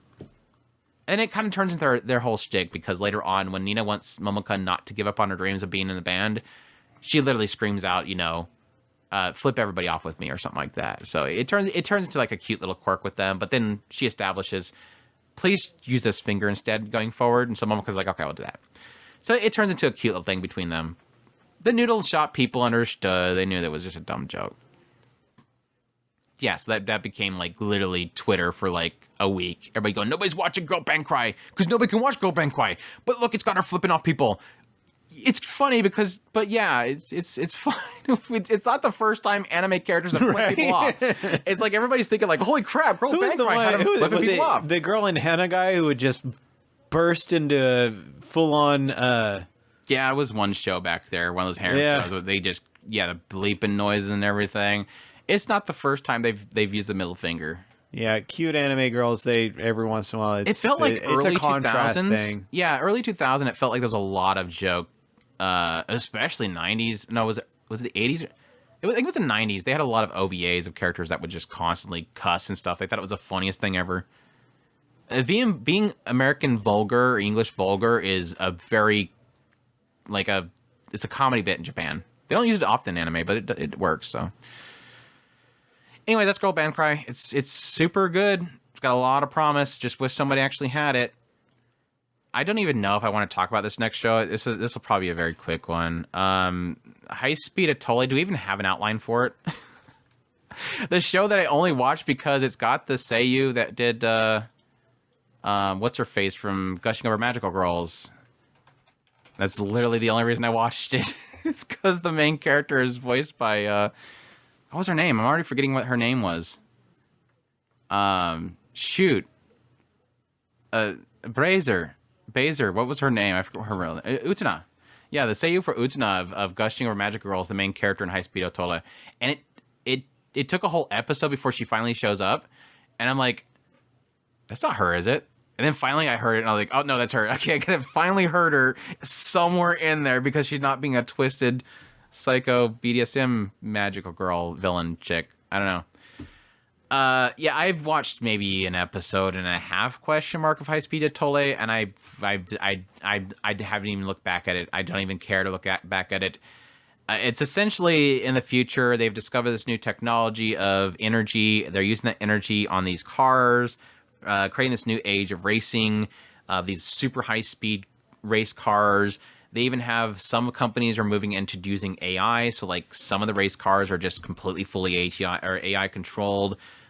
We follow most of the time a perspective of this one new company. They're trying to find talent to be the next entry into this races. So they're trying to find somebody. And the whole idea is these high-speed race cars are racing on this track. Every single one of them have like a nitros boost, so it's like their wild car, or their trump car, they pull it, and then suddenly they get these big boosts. It's kind of like a not like hover, but like F-Zero kind of thing. It's just like the super high speed, and they have the thrusters and everything like that. I don't know why. Whose brilliant idea was to have like these insanely fast race cars that require you to let go of the steering wheel to grab the nitros to pull it back and rotate it while you're steering at high speeds. You should probably just make a button. Like, whoever this idea, no, you have to keep both hands on the steering wheel when you're going that fast. You can't do this, especially rotating at the same time. Anyways, that was my rant that I literally only doing this first impressions just to make that rant. but yeah, they have like these like Hatsune Miku VR characters that float in the air that welcome people into the races. The people race. There's like this one guy that's nicknamed King, and there's a queen, and they race each other, and it was extremely boring, and so I stopped watching it. This is so funny because this is like in wake of what was that one show, that racing show that I really liked here recently? I don't think it was in. It was in fall. Yeah, it was in fall. The one with the picture guy. Yeah, that show. I have no idea, but I remember there was a picture guy. There's a picture guy.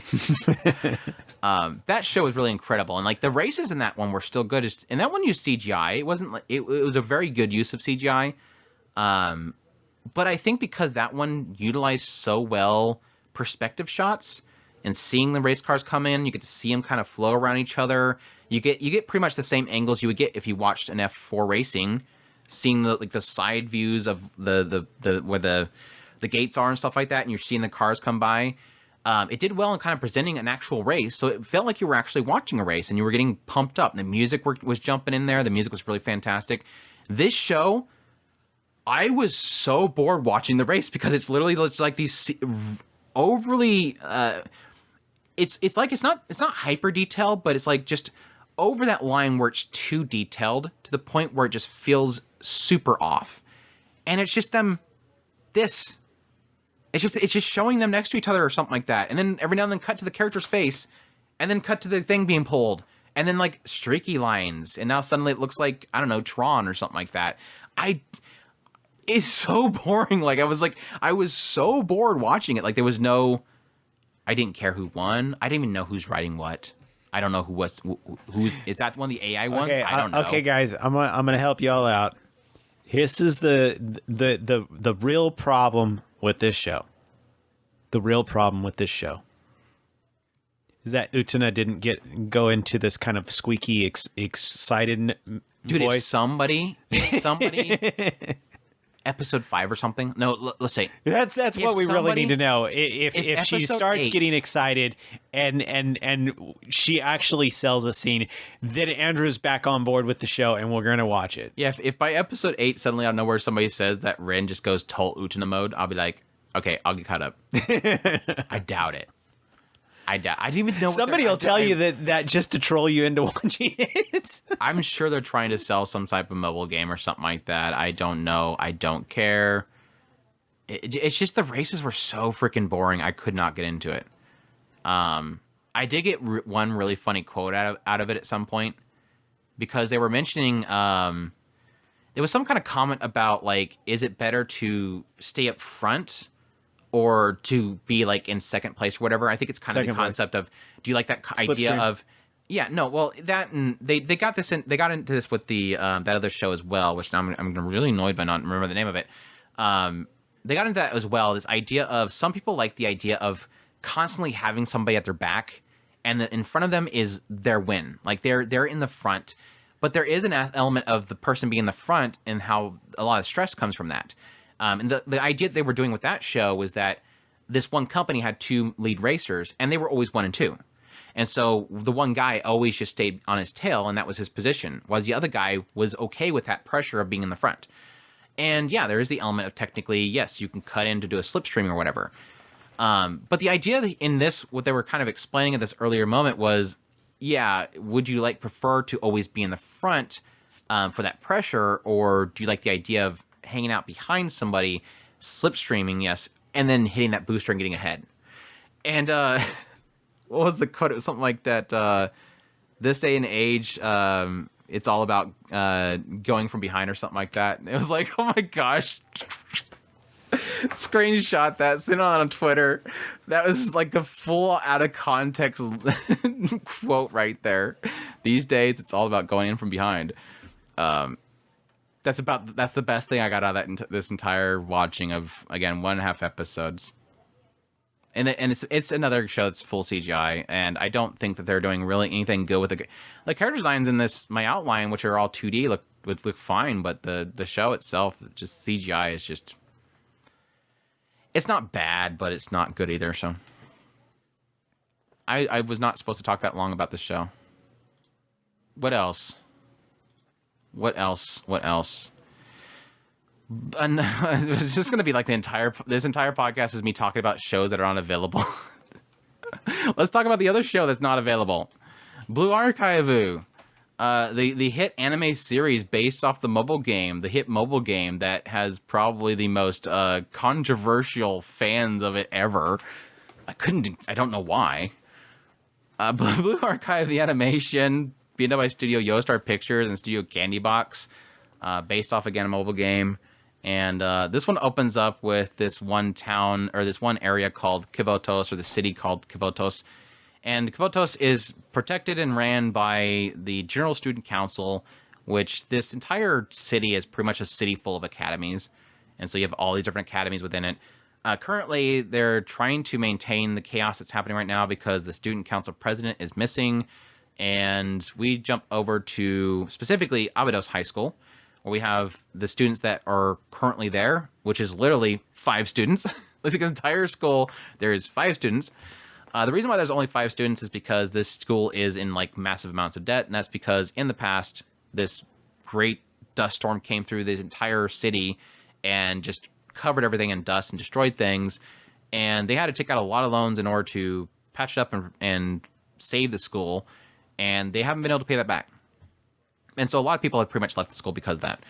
And so we only have the last remaining 5 members, and they're just trying to do commissions and jobs in order to pay off that debt. Well, eventually they get the help of Sensei. Chalet has sent Sensei to come to the school to help them out. And they just try to figure out different ways to earn money to pay off their debts. And that can include getting more members for their school by hijacking a school bus from another school and then bringing them over there and forcing them to sign a transfer form, becoming an idol group, robbing a bank. There's a lot of options available to them. Selling fraudulent bracelets. That was another option they had. Yeah, anyways. All of that makes sense. As you do. Very quickly, we have a lot of groups coming to attack them. First was the Katakata Helmet Gang, and they kind of find out they were using like black weapons from the black market. So they start investigating that. The Problem Solver 68, which is like some of the best characters of this series, of the mobile game anyways, Mitsuki and Aru, they all come to show up to attack them. Out of curiosity, how do we gotcha the girls into the game, or into the story? This is going to be a shock, Chris. Was it we have to hijack the... have to. Hijacking the bus? When you're playing the game or you're watching the show? Both, actually. The show, they're all free. Right. You just have to find a stream of it because it's not on Crunchyroll. If it was on Crunchyroll, then it's not free. In the game, you have to, you sign a form and then it recruits them in. And it's completely random. I don't know why you sign a recruitment form. So hijacking the bus and forcing them to sign the... Maybe that's what it is. Maybe they just like... system? They randomly pick up girls in a bus, and whoever they pick up, that's who you get. It's pretty gotcha. That's probably what it is. Arona just jumps into a bus. She rides around in the bus and changes the symbol on the side of it to Trinity or whatever, and then the girls just get on the bus thinking it's going to their school, and then they pull up and they go, "Hey, Sensei, here's your new girls," and then they just go, "Well, I guess I'm here." Anyways, yeah, that's the over the episodes we get the introduction of the Problem Solver 68, and again that's Aru. She's like some girl that just dreams of being like the best criminal ever, but she sucks. She's terrible at it. And she's joined by Mutsuki, which again, best girl, Kayako and Haruka, and they just keep fumbling over trying to take them down. But what that has basically revealed is that there's something going on with Abydos. Like there's some organization that really badly wants Abydos to be gone. My assumption at this point is probably that there's like something hidden underneath the school or something like that. I don't know, but we'll find out eventually. But yeah, my thoughts on the series so far, I am really, really, really liking it. As I told people, I'll do it again. I got super hate for this. I don't even know what's over there. I play the mobile game. I am a story skipper. Apparently, you're not supposed to be a story skipper. It gets people really angry. Again, I farmed some comments off that one. I literally said story skipper, and I got like a million comments on my first video. Like, oh my gosh, it's a story skipper. I know most of them are joking, but there's some of them that's like, you're joking, right? Like, you're not that mad. I just play it on the side for fun. and I don't have time to sit there and devote to reading the story. I figure eventually I go back at the story button's over there. You can check it out whenever you want. I figure eventually I'll do that. So I think the good thing about that is that I was only really going based on seiyus and characters. I'm even worse than a story skipper. You're just a non-existent one. I have not downloaded the game yet. Oh, I just farmed a whole bunch of hate for you. I'm hearing some comments coming in. This just in. Yep, more comments. Send your hate comments in. So yeah, my only real my love of the characters really comes down to their seiyus in the game and their character designs. And so yeah, I had characters like Mutsuki, which I thought was she's super freaking cute. Like she's got this. I guess I can let Chris see so he knows how right I am. As soon as I can find my mouse. She's got this like very cute, mischievous look to her, and her laugh is super infectious. Like she's just got like the most cutest little cackle ever. Like just seeing her face, you know exactly how this girl cackles. Yep. And yeah, like characters like with Abydos specifically, I really only cared about Cedrica. She's got that whole like Azunya look to her, or Kaoru from Princess Connect kind of look to her. She definitely stole the show early on. I was super happy once Mizuki came in the picture. And what I like so far about the show is that I'm actually falling in love with a lot of the characters, just actually finally, again, experiencing the story and the characters interact, because like Shiroko is like the most like calm tomboy looking girl. Like she doesn't really have that much expressiveness to her, but like having these little moments where suddenly like they're paying off part of their loan and the armored cash car is driving off, and literally Sarika has to tell her, don't attack the car. And she's like, okay, I won't. And again, like later on, just let's go rob a bank. And she's like totally on board with it. Like this girl just wants to do crimes. They all want to do crimes technically. But then, like I said, like with Aru, I had no cares whatsoever to Aru. Like I just figured she was like an English VTuber edgy girl. She just gave that vibe to me. And then I watched the first episode with Aru in it, and I'm like, I love this girl. She is I am the captain of the team. I am going to be a crime lord, basically. And I'm going to rule a bunch of crime syndicates, and we're going to take over the world. No laws. I can nail this. She got that, like, she's sitting in her big chair or whatever. She's sitting at the edge of the boat with her legs crossed, and she's just got this big jacket on. And then literally somebody points out that they did something really wrong, or she has no money to do the job or whatever, and then she freaks out. Like, she is the most dysfunctional and failure of a crime syndicate boss ever. And just seeing the characters react to that and laugh at her over that, it's absolutely priceless. Like they nail her just dysfunctionalness, that she's a klutz that can't pull it off, even though she wants to do that. And I'm like, wow. I didn't hate her, but I never cared for her design. She had that kind of like upper snooty grin looking face going on. And I'm like, I just don't really, okay, whatever. She's fine. What else? I like cute girls. Where's the cute girls at?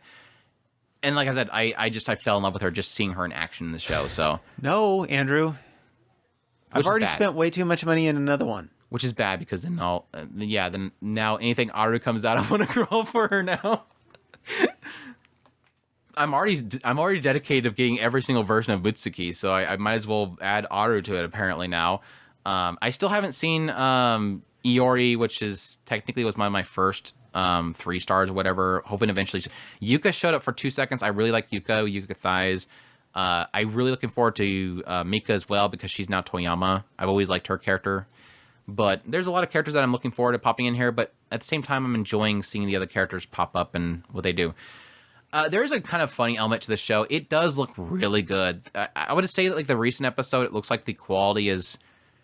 It's not bad. Like, it's kind of similar to what I was saying with Jellyfish. It's like, it's this level, and then it just came down one notch. So every now and then I'll see a wonky character design. The weaponry is all CGI, but they're doing really good blending in with the characters. Like, they're just nailing the cell shadedness of the weapon to make it match the kind of very bright look of the characters themselves. So it doesn't stand out to me. And I'm very finicky when it comes to CGI, obviously. I will say, like, the vehicles and stuff, not working. Like, it's very brief, but, like, we had this whole action scene in, like, the second episode, where, like, they went to go save Serica, and they just had tanks and the Jeeps jumping over sand dunes and stuff like that. And I'm like, Yeah, that didn't work, but that's fine. Moving on. I don't know. I think the only one that so far has been able to pull it off, other than, well, standard Sunrise. Sunrise is one of the few that can do it all the time, almost all the time. Is probably Girls in Panzer. They're about the only ones that have pulled it off, I think. And even they were kind of early on. The early moments that I watched Girls in Panzer, I was like, eh. Yeah, like there's that opening segment where they have like that full like it's just like the whole opening segment is literally just watching the tank moving around to position, and every now and then like the top opens up and you can see that perspective from inside there. But I got used to it. But especially later on, they got really good at that stuff. A lot of the action scenes with those tanks were super good. That literally became like most of the selling point was just the crazy bombastic, like it's literally like the Fast and Furious version of tank fighting or tankery. It's like they just gotta get crazier every single time, and you're just constantly wondering, how do these girls survive? Because that's a good thing to bring up. This is sort of like a Girls on Panzer, like team combatants, military type of stuff. Like these girls are shooting at each other, but it's not like it's killing them. Like the first fight they fight with the Katakata helmet gang. She literally like drop kicks the leader and then starts blasting the leader in the head, and it just shatters the goggles that the lady has on, but it doesn't kill her. Like it doesn't penetrate or anything like that. So it's kind of like that.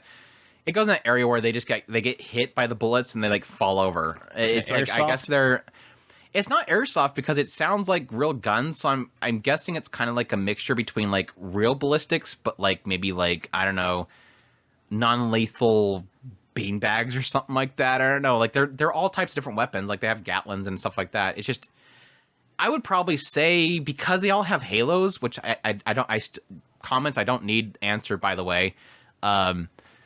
They all have halos over the head, so I'm guessing they're using real weapons. It's just it can't penetrate each other or something. It doesn't actually kill each other. I don't know. I don't know what the answer is and what they are, why they don't kill each other, but there's no blood. They just get knocked over and then they run off or whatever.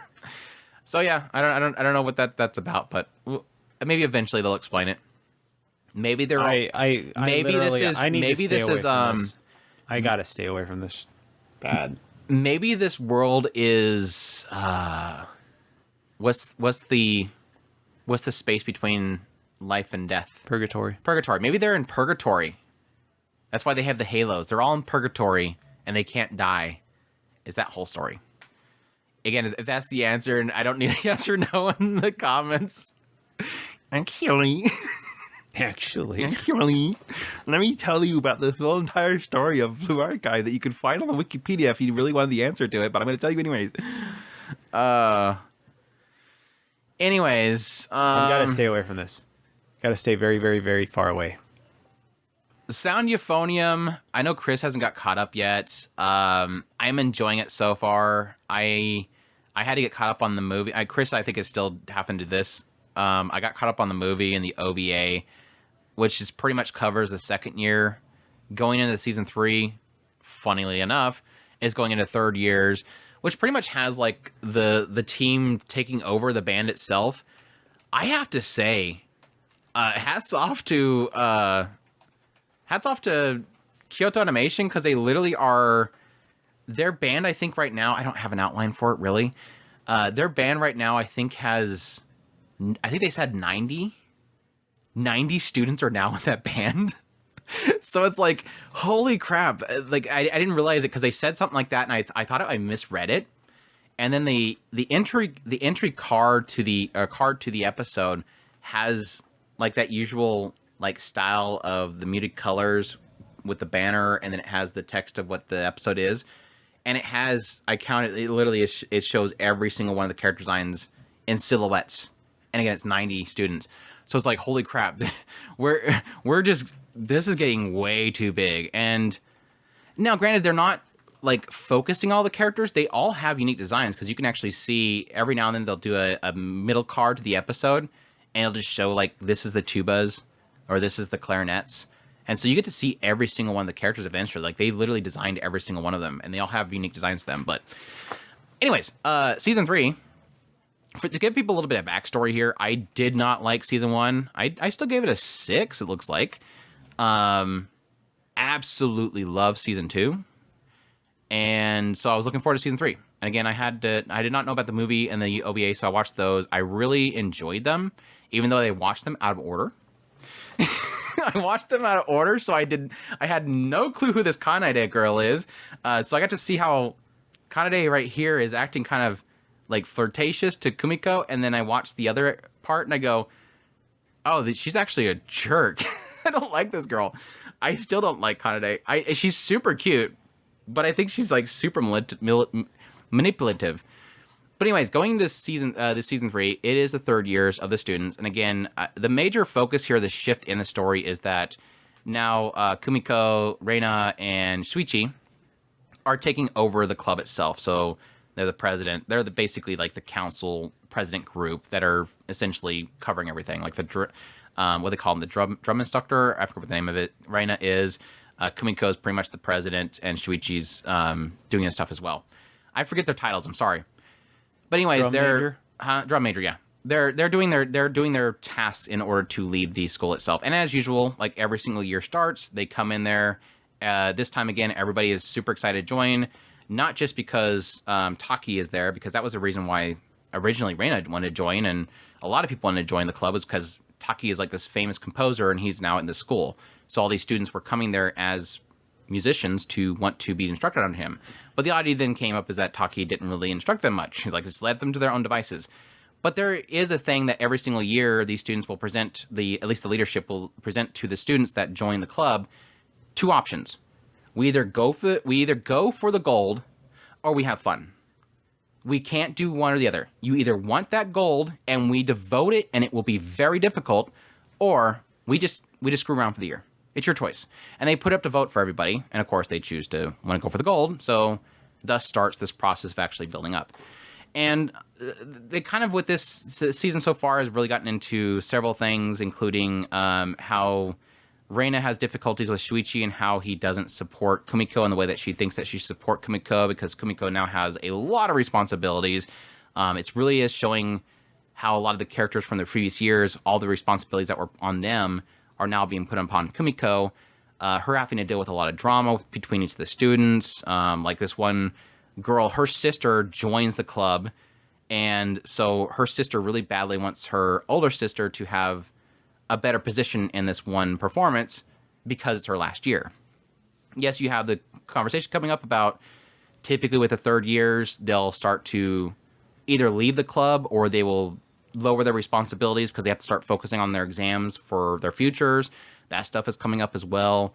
There's a lot of different directions the story is taking right now, and I don't want to get into too much detail about each one of them, but it's, per the usual, just a really fantastic series. Again, I had my troubles the first season, but it's been pretty much uphill ever since then. I just love the characters, the great chemistries. It's got a lot of angles that it's taking storytelling from, just because, again, it has a large cast, and I think they do handle all these characters very well.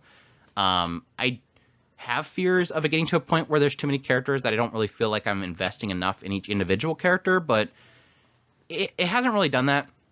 And I think that's really because they've always done well in when there is a character they want to dive into, they somehow manage to focus in the story well enough that it just takes the center fold, and that's the character you end up focusing on. It tells the story, and then it shifts to the next character. So if they'll continue to do that with this new season, I'm sure it's going to be another really phenomenal season. So I'm hoping it has a really good conclusion, because I will say, I think it was ensemble contest. That one really hit. It was because I remember, I'm not sure if it was in season 1 or season 2, they had a performance and they literally skipped it. Like, I was super mad. I think it was in season 1. I don't remember. But there was this one point where they had a performance and literally they cut it from the anime. Like, it was like they went in there to perform and then it cut to the results. And I was super mad. I think it was ensemble contest arc, or maybe it was the other movie. They literally had the full performance and it was so well done. And I think what that ended up doing is, because of the conclusion, like the results of the performance itself, it made it hit harder, because you got to see the whole performance And then you're right there with the characters going, are they going to get the gold? Because that was so incredible. Like, we got to experience it as the viewer. And so when the results hits, it hits. And then I think that has done so well, especially for Kumiko, to sort of inspire her for the third year. Like, let's do this. We're going to get the gold this year. Technically again. Like, we're going to get this gold again. And it's kind of, it hits different now. So I think that this is definitely one of those cases where I think I'm kind of glad that I kind of followed up watching the movie going right into the next season rather than having watched the movie and the OVA and then wait for a while before I watched the season 3. Because I think I'm right there with the characters and just really, really hyped to see if they actually do it this time around with the third year. So it's cool stuff. And again, it's Kyoto Animation. Do I have to say it? It looks, sounds, and everything gorgeous. It's just so freaking beautiful. Band thighs. There's some thighs in there. Band thighs. Okay. You can get your Shota thighs in 7th Prince, or you can watch your band thighs and sound Euphonium. You make your choice. You make a choice. Appraisal skill, Chris. We'll see if appraisal skill is enough to wrap us up for the day. I think I should have an outline for appraisal skill. They might not be the right age. No, they're the right age. Okay. It's actually not the age that I know. There's a little bit of time jump in the show. So I have the characters I'm not familiar with yet because I have not watched the recent episode. As a reincarnated Aristocrat, I'll use my appraisal skill to rise in the world. Or Tensei, Kizoku, Kantai, skill de Nari Agaru. This one's streaming on Crunchyroll, done by Studio Mother. I haven't done that joke in a long time. It's been a while since I've been able to do that joke. Source of the light novel, adventure, fantasy is the genres. And yeah, this one opens up with a office worker, overworked, yada, yada, yada, dies, transported to new world as new kid in body of child born world, Lovent. Yeah, this office worker is reborn in another world as this child of this noble family, and he's like the next heir to the family that will essentially one day take over this entire region. And yeah, he really quickly finds out that he's got some weird ability that he can use, which is appraisal, where he can look at any person, see their stats and their potentials. And based on their potentials, it basically gives them perspectives on what they can be great at, whatever, leadership or all this other stuff. Their bowman skill or whatever. It shows examples that, yes, he's seen this guy and he sucks at fighting. And then he's like, hey, you're like he looks like he's got B in archery. Hey, Kai, have you ever used a bow before? No, I've never used a bow before. Can you try a bow? Why would I use a bow? Please. Okay. And we're like, dude, just use the stupid bow. It's the Duke's son, dude. Just use a damn bow. And he shoots the bow and he's perfect. Like, he hits the bullseye, cuts his own arrows. But yeah, later on, his father finds out about this and says, somebody told me that you pointed out that this guy would be good at bowman, and he was actually really good at it. So that's great, because one day you're going to take over this land, and you're going to need to be able to, essentially, you're going to have to find talented individuals underneath you that will support you. So that's whatever hint or suggestion you're getting is great. Well, Arch decides, okay, yeah, that's true. One of these days, I'm going to have to take over this land. But not only that, there is a lot of indications that the Empire as a whole is really corrupted. And there's already signs that there is going to be war in the future. So one day, he's going to have to take over from his father and protect his land. So he decides to set out to try to find talented individuals to be under him. He goes to this one nearby town, quickly runs into somebody that is known, he's of the Marken race, which the Marken race are people that have come from overseas, and a lot of people discriminate against them. And he's like a orphan, just struggling, and he quickly uses his appraisal skill on the guy and finds out this guy he calls him Nobunaga. Like, this guy is literally destined to be like a warlord. And so he quickly recruits the guy, brings him back home. Even his maids and butlers are treating him badly, but he says, don't mistreat him. He's my guest. Father comes in, says, Dad, I want to hire this guy as my vassal, whatever. Retainer. Dad's like, that's not good. He's a Markin. How do I know he's going to be good or whatever? Okay, I'll duel him if he shows skill. If he can get one blow on me, I'll let him. I'll allow it. So they fight for a little bit. Looks like at some point he calls out to this Ritz guy, hey, you can do it. Guy suddenly changes, gets his strike in on the dad. Dad's like, yeah, he's got talent. I'll allow it. Later on, he goes to another town where he ends up, he's looking for a mage specifically because they don't have any talented mages. He ends up finding an orphan / used to be a slave. Charlotte, who is an S-rank mage. She says she's never used a spell before in her life, but she sees that she's S-rank. So he has to go through this whole process of trying to fight off her slave owners and free her and convince her to go back home with her. She hates him because he's a rich boy that doesn't know the struggles of life. Wants to know why he's so dedicated on recruiting her. He explains that he wants to make a world where all children are happy, because in his previous life, the only thing that brought him happy as a overworked office worker was seeing a smiling kid. So he wants to bring smiles to all the kids. And she finally allows it. Finally puts on they wear this little crystal thing that has a mana in it. She literally, first time ever, casts a spell and makes a massive nuke and breaks the crystal. When they get back home, the dad's like, absolutely not. What are you talking about? Yo, no, she's gonna be a skill. Here, show him. Hands her the crystal. She turned around, blasts, and the father's like, okay, you can come. It's immediately, no, I won't allow it. Just show him. Kaboom. Okay, welcome home. That's great. That's as far as I watched. I haven't watched the following episode where Charlotte / Roxy suddenly grows into a D cup. I don't know when that episode came out. I haven't seen it yet. Oh, you haven't seen it either? Okay, so we're on the even play. So now I'm going to tell you how it really is. You heard the Andrew elevator pitch version of this. Now I'm going to tell you the real version. We've got this snotty kid. For some daggum reason, he's born into a rich family, and he goes around and he picks up this dude Rates. And he's sitting there trying to convince this kid, look, you're going to be my servant, my butler, and you're going to protect me from all the bad guys. And he's like, yes, sir, Mr. Is his name Sebastian? Yeah, he's Reeds. He's Reeds. And then he's like, no, Reeds, go beat the crap out of my dad, because he don't respect me, and he don't respect you. So Reeds is like, yes, sir, yes, sir, yes, sir. Then he takes him over to this other town, and he starts slapping this girl around, and he says, chick, you're going to be my waifu. And she's like, no, you're just a snotty rich kid. He's like, no, waifu, you're going to do what I tell you to do.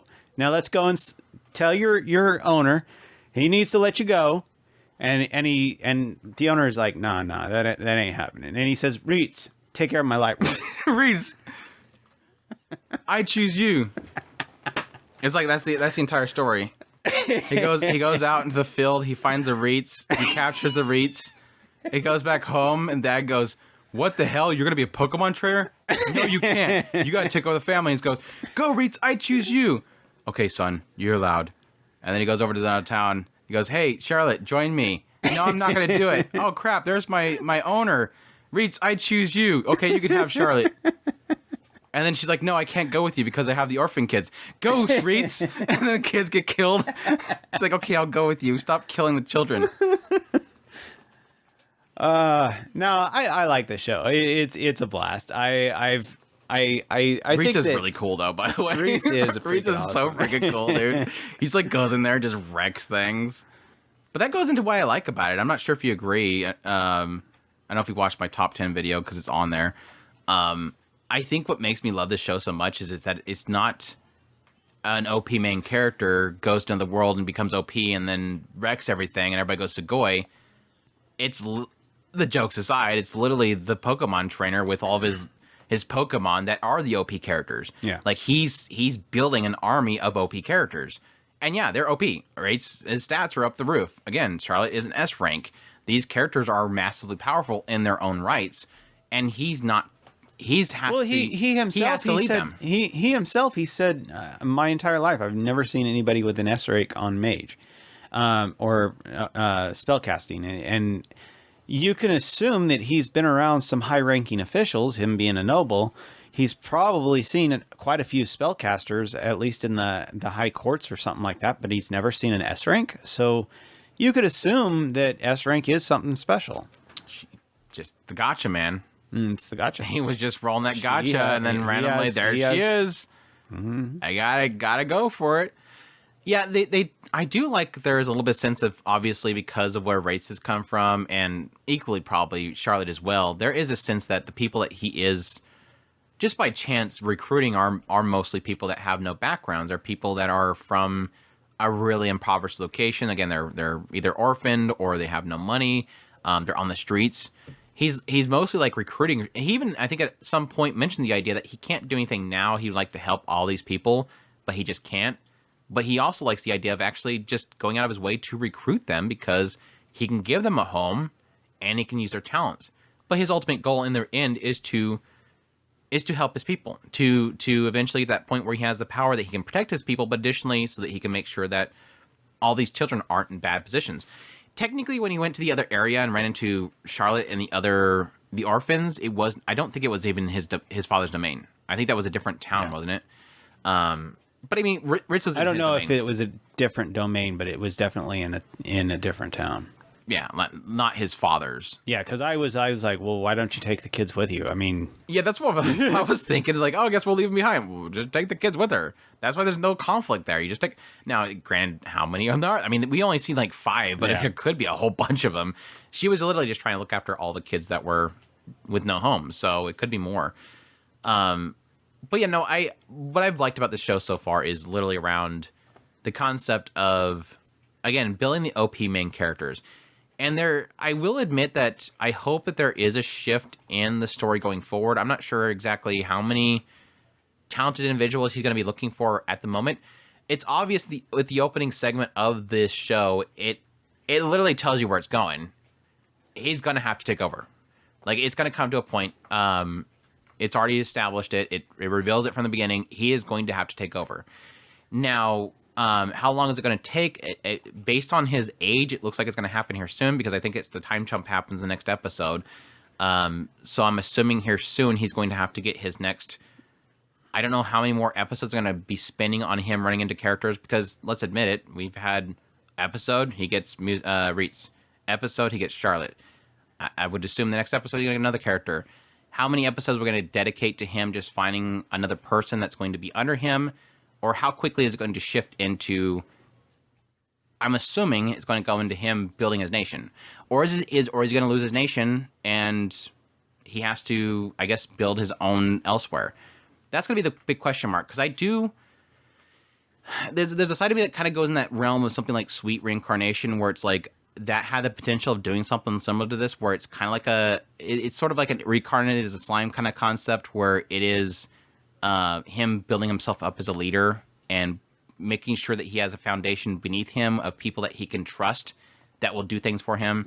Utoaramono as well. That idea of, like, again, the commander that has to delegate, and the people that he delegates will handle the different aspects of the war or taking care of the people for him. And how that plays out, it's going to be the question mark. And again, utilizing his ability to essentially find the people that will be skilled in that.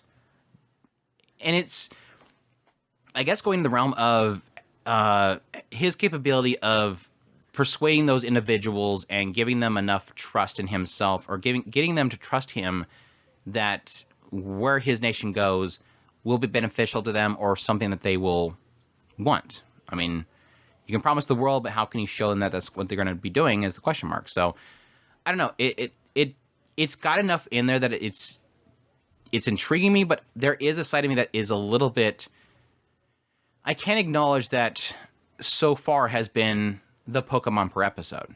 So, what it can do with those Pokemon once they're all gathered, that's the question mark. He's got the Charmander. He's got the Squirtle. What happens once he gets the Charmander? Do we move on to, did I say Charmander already? Bulbasaur. Once he gets the 3 majors, what it does after that is the question mark. So I'll be curious, and how it can nail a lot of the character moments that are coming up, because obviously there's going to be an emotional moment coming up here soon, and they spoiled at the very beginning. It's like, okay, spoiler. I guess we're not going to build up in that one, are we? We're just going to assume it's coming. Seems like an odd choice. I wonder if that's the same in the light novel. I don't know. I didn't watch it, so it hasn't spoiled me. You didn't watch the first minute of the first episode?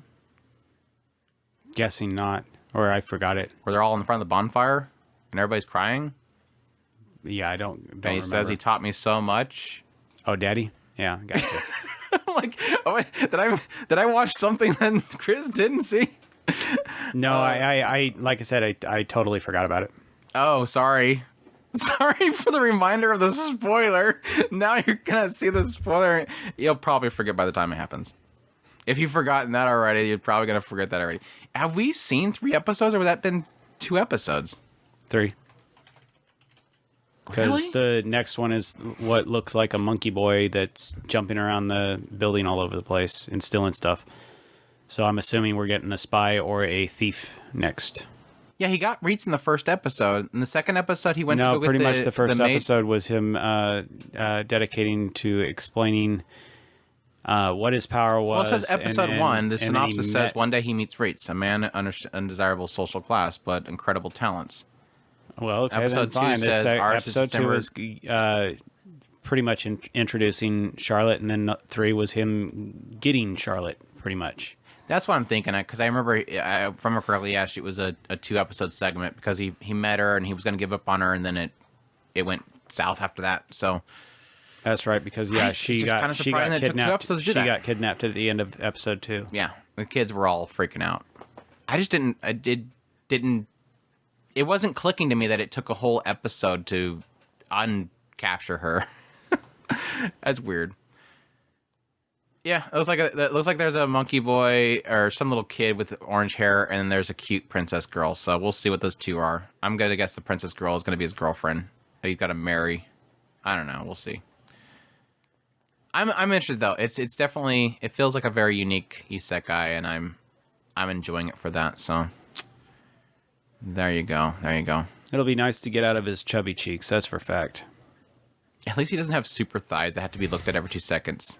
At least we can be You're happy. obsessed with his thighs. I'm having fun. You are obsessed with his thighs. It's funny, and I'm never gonna not funny it because they work so hard. I think you have an unhealthy obsession with his thighs. I'm just saying. It's funny. Don't be uptight. Are you upset because I'm making fun of the show? Are you a Shotokan? You don't actually. You're the one who's talking about the damn thighs every 5 minutes. See, yeah, you're mad. He's mad that I'm making fun of his Shotokan thighs. He's so mad. Grimm Variants. I am watching that one. It is decently good. I guess I could talk about that really quickly because it's really quick. Grimm Variants is the new Netflix super drop where they just drop it out of nowhere and all the episodes are available, so anybody trying to catch up with the new season coming out, you have to do a full dump. It's 230, 250 minutes, so it's almost a full season. It's only 6 episodes, but they're 30 to 45 minutes each. They're that kind, which I actually like. I like that whole idea. That's the one thing I do like about Netflix is just make them however long you want, the episodes, and however many you need. Don't try to make a core, don't try to make it short or whatever. They still do a lot of time because they do want to broadcast on television eventually, but Grimm Variants is basically about these 2 guys and their little sister, and every now and then every episode opens up with her asking them to tell them a story, or they're writing stories. And the whole concept of Grimm Variations is that it's all the popular Grimm's fairy tales, but in some weird twisted way. So you have Cinderella, but their version of Cinderella is that the Cinderella character is not bullied by the evil stepmother and the stepsisters, but in actuality, she's the bully. The father marries in this new lady, and she has 2 daughters, and immediately his daughter is super happy to have them there, and immediately decides that she's going to be subservient to them and wear commoners' clothes because they were used to be commoners. So she wears commoners' clothes so they don't look bad in front of her. And then she starts to serve them everything they please. And then every 2 seconds, she will essentially be the victim. And these girls are like, why is she acting that way? And they know that she's doing something. Like, she's trying to pull something off onto them, but everybody supports the daughter of the father. So it kind of turns that whole thing where the sisters know she's manipulating everybody, but everybody believes that they're bullying her. And it's a complete backwards to the original Cinderella story, because the original Cinderella story is that the stepmother and the stepsisters are bullying her. And then they go off to the prom, or the dance, and they meet the handsome prince, and then she somehow gets the pumpkin to take her over there with the fairy godmother, and she gets there and then has to leave, and the guy chases after her and all that kind of junk. It's flipped because it's literally them trying to get away from her. Like, they want to get the prince they want to marry the guy because they just want to get out of that house because she's crazy. So it's kind of twisted in that regard. It does that with every single one of them. They did a Red Riding Hood, which is literally like it's a story about like it's like there's a base concept, but the actual story is something completely different. The Red Riding Hood story is literally about how this group of power-hungry men, it's a world where mankind is starting to upload themselves up into this system rather than having their bodies. People can use these eye drops that will like take them into this like augmented reality world. And so this girl, she uses the augmented reality eye drops. She goes into this nightclub, and then she finds this handsome dude. The handsome dude lures her back to his place by having her take these other eye drops, which takes her to this hotel where it's luring her into his trap, where he turns out to be the big bad wolf, which is literally just a killer guy, a murderer that likes to consume hearts and just hacks her to death, takes her heart out and eats it. And then he desires to have a real game. So he leaves that area to go out to like the area of the world where it's not high tech. So it's actually like reality. And he goes out there to try to find a real hunt. And yeah, it's not the big bad wolf, but it plays off of it. Like eventually they'll have the whole phrases of your teeth are so big, your eyes are so big, your hands are so big, whatever kind of phrases. The other one that I watched was the Hansel and Gretel, which that one was like, what's the best way to describe this without spoiling it too much? It's the whole, you'll know what I'm talking about when I get into it, but it's the whole idea of like the orphanage that's like secluded, and there's that question mark of what's outside the orphanage. It's that whole idea playing off the Hansel and Gretel, which that one was okay. It had a little bit of a twist at the end there where I was like, are we really going to do that one too? Like there's two twists to it, and it's like, are we going to do that one too? They're good stories. It's one of those cases where I it's the idea of it with like the first one you were talking about, where it's just completely flipping. It's flipping the script. Not necessarily flipping the script, but sides, changing the way, the perspective of it. And I think that's a cool idea. And if they were doing that to, you know, Red Riding Hood and the other two, then I would have been all Hansel on board. and Gretel is kind of that way too. Hansel and Gretel one is that way too. So I think that is technically a theme, because you can say the Red Riding Hood one as well. Well, it seems like they're obviously all warping it in a dark way, but yeah, they're all sort of flipping. They're all sort of changing. I guess I don't know the best way to put it. Well, the Cinderella one is clearly a changing the perspective of, you know, not necessarily what if it was actually Cinderella that was actually the one that's doing the bullying and changing the entire. You still have the sisters and the mother are bullying from everybody else's. Well, that's the thing. It's from like, the outsider's perspective. From the beginning, the girls are kind of snooty, but you very quickly get her perspective that she's going, I have new toys. She got this little doll she's constantly talking to, and the doll's talking back to her, and she's like, I'm so happy. I have new toys. Like, you very quickly get an idea of, like, this girl's kind of messed up in the head, but I think the big question mark that I had the entire time is, like, what is she what does she want? Like you're the entire time she's doing all this crazy stuff. It's like, but what does she want? Does she just want to make them go crazy? Like, what is her end game here? So it is kind of like a massive question mark there. But I would say, yeah, it is basically just taking all that's the best way to put it. It's taking all these very well-known stories and it's warping them into a very twisted way that is definitely curious, like how they're going to tie in certain story beats to make another story that's similar to the original story. Like I said, I've watched all of them. I've watched 3 of them so far. All I have left is, what is the other ones that they have? List. The Elves and the Shoemaker, the Town Musician of Bremen. That should be and Pied Piper. Yeah, the Pied Piper. Last one's Pied Piper, yeah. So yeah, I'm gonna definitely watch the last 3 of them, but it's one of those things like I find it to be very clever and interesting, but it is one of those things of like, but is it enough in it that I'm like, wow, that was so good. I don't think it's not really done that. I think that's the big hang up because it is a lot of, I think I did really like the Cinderella story, but like the Red Riding Hood story, I was like, eh. Yeah, that one's just twisting it for twisting Hansel, sake. I mean, Hansel's okay. Yeah, and that's what I was saying. If the other two, if you had described Red Riding Hood and well, you didn't really describe Hansel and Gretel, but if you had described Red Riding Hood in such a way where it was clear that it was Red Riding Hood, but shifting the narrative in such a way that you're seeing it from a different perspective, that Red Riding Hood's you're following the wolf. Yeah, exactly. And if you had done almost the exact same thing as you had done with Cinderella, I would have been absolutely on board. You would have not stopped me from going to watch the show. It follows a female for like the first like 3 minutes of Red Riding Hood or Red Riding Hood before it immediately goes to, oh, here's a psychopath that likes to kill people for fun. And it's like it goes into like this whole idea of like, yeah, you can't beat the real blood because you could taste the iron and everything like that. And it's like, okay, so it's a bunch of psychopaths that like to kill people while everybody's in dream world. Gotcha. All right.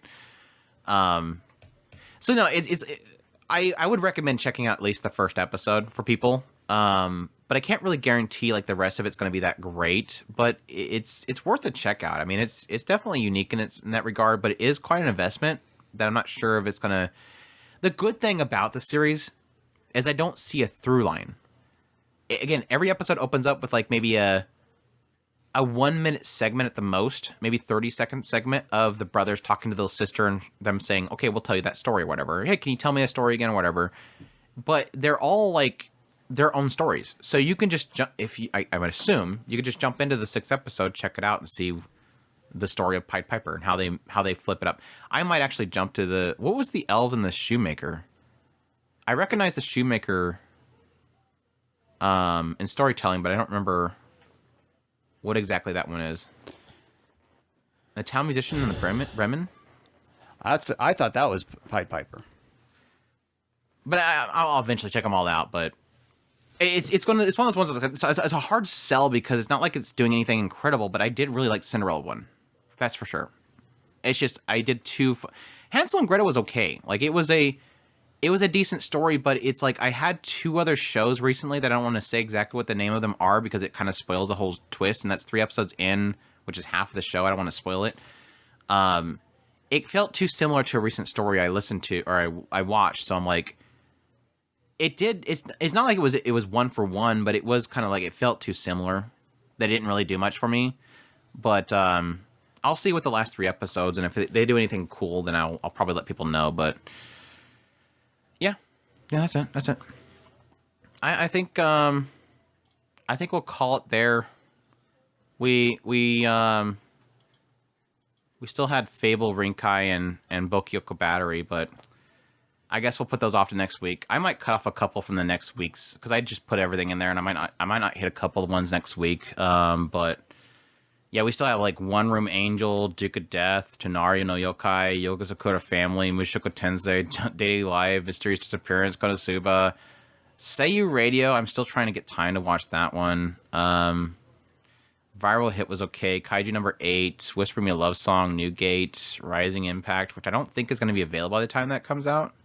I think that's like a late starter. I don't remember. Remonster, Idolmaster Shiny Colors. I'm not sure if I'll get around to Shiny Colors. That might be a drop. Raven, definitely going to be covering. Tombow, maybe I'll cover. And then No Name Memory. So we still got a lot to go, but... Well, this is how hard I'm trying to get caught up on some of these shows. It's a lot of shows. I haven't watched Mushoku Tensei. But you already know what the story does. That's not even an excuse. You're like, oh, let me tell you guys. I'm sacrificing. I'm sacrificing for you. I've only read all the novel series, but gosh, would I love to know what happens next. I seen a spoiler online that Nanahoshi had a nervous breakdown. Can I tell you how mad I was that I seen that spoiler? There is 2 scenes that I do not want to miss. Next episode. And hers it's next is episode. it next episode? I have to catch up this week. I have to catch up this week. I am not missing that. I told you that was one of the hardest hitting spots in that when I was reading through them. Yeah, when I was getting up to that point, Chris wouldn't shut up about it. Yeah. As his usual, spoiling Andrew. I did not spoil you. You spoiled me with anticipation. Did you get that part yet? Did you get that part yet? What part, Chris? That part. You'll know when you get to that part. No, it's yeah, funny. That's what I said. I know it. I know it. Yeah, you'll know when you get there. You'll know when you get there. Okay, which part? Resurge showing up again? Yeah, that's pretty big, Chris. That too. Yeah, I think that actually happened a couple times. 'Cause I think was Aisha's moment before then, or was that right after that? I think it was Aisha's moment was right before then, wasn't it? Probably. That's what I couldn't remember. Nanahoshi, I know that one was pretty big, but I wasn't. No, that's what it was. So Chris was hyping up that volume. That volume. No, because that was 11. But you were saying it was around there. And I remember the Ellen Lace thing happened, and I thought that's what you were talking about. Because yeah, when I read the Ellen Lace part, the wedding. Ugh. Yeah. I was so broke. I was like, oh gosh. This is because that's one of those moments of like we're getting a review of there now. That's that moment of like, holy crap, this tough woman is hurting right now, and I'm just like, and I wish the anime had the fact that she reached out for Rudius and grabbed his hand and said, "Please don't leave her. She's not like me. Please don't leave her because of me." And I was like, I'm reading this and I'm going, holy crap. I mean, I think I even broke down on the Mushoku Monday, but. Yeah, I was like, yeah, it was that too, Andrew. Oh, okay. Yeah, this part, that too, but there's still something coming up. I think I just ended up leaving it toward, okay, you'll just tell me when I get it, when the Mushoku Monday comes out for it, you'll know. But yeah, it's super good. I don't know how they're gonna portray that, but we'll see. Everything around Millis is like, oh, I don't know how much they're gonna cover. Like, how much of that are they going to show? I don't think they're going to do it. I don't know. We'll see. I keep being told to trust, and I love it. I still love it. I still love every minute of it. So, despite my, I like when they skip stuff because then I get to explore it with people on my Mushoku Sundays with my skip content videos. I enjoy going through it then. Which this last week... They skipped the entire panty gathering? They didn't explain how... I don't remember if they explained how they were giving them the fresh ones and stuff like that. There wasn't much to explain there, technically. Yeah, I know you were talking about them.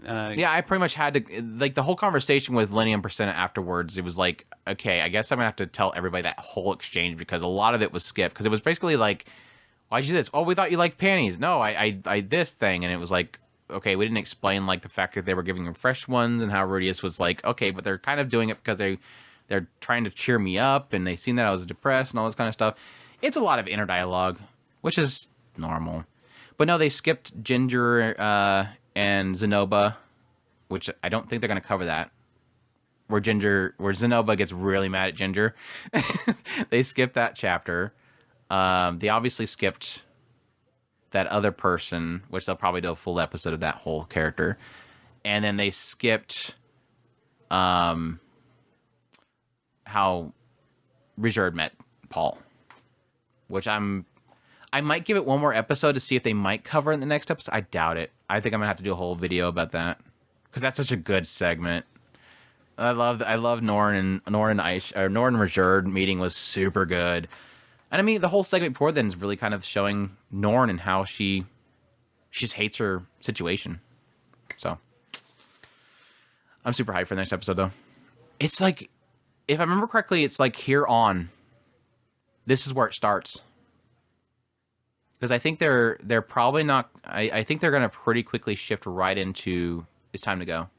And so from this point on, I think Mushoku Tensei Season 2 is probably going to be popping off. Yeah.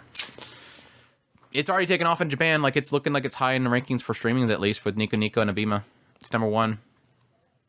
And it's only going to get more hype from here. I think it's probably a lot of the light novel fans are probably starting to tune in. Like, oh yeah, this is where it's going to start getting real good. It's going to start getting real good.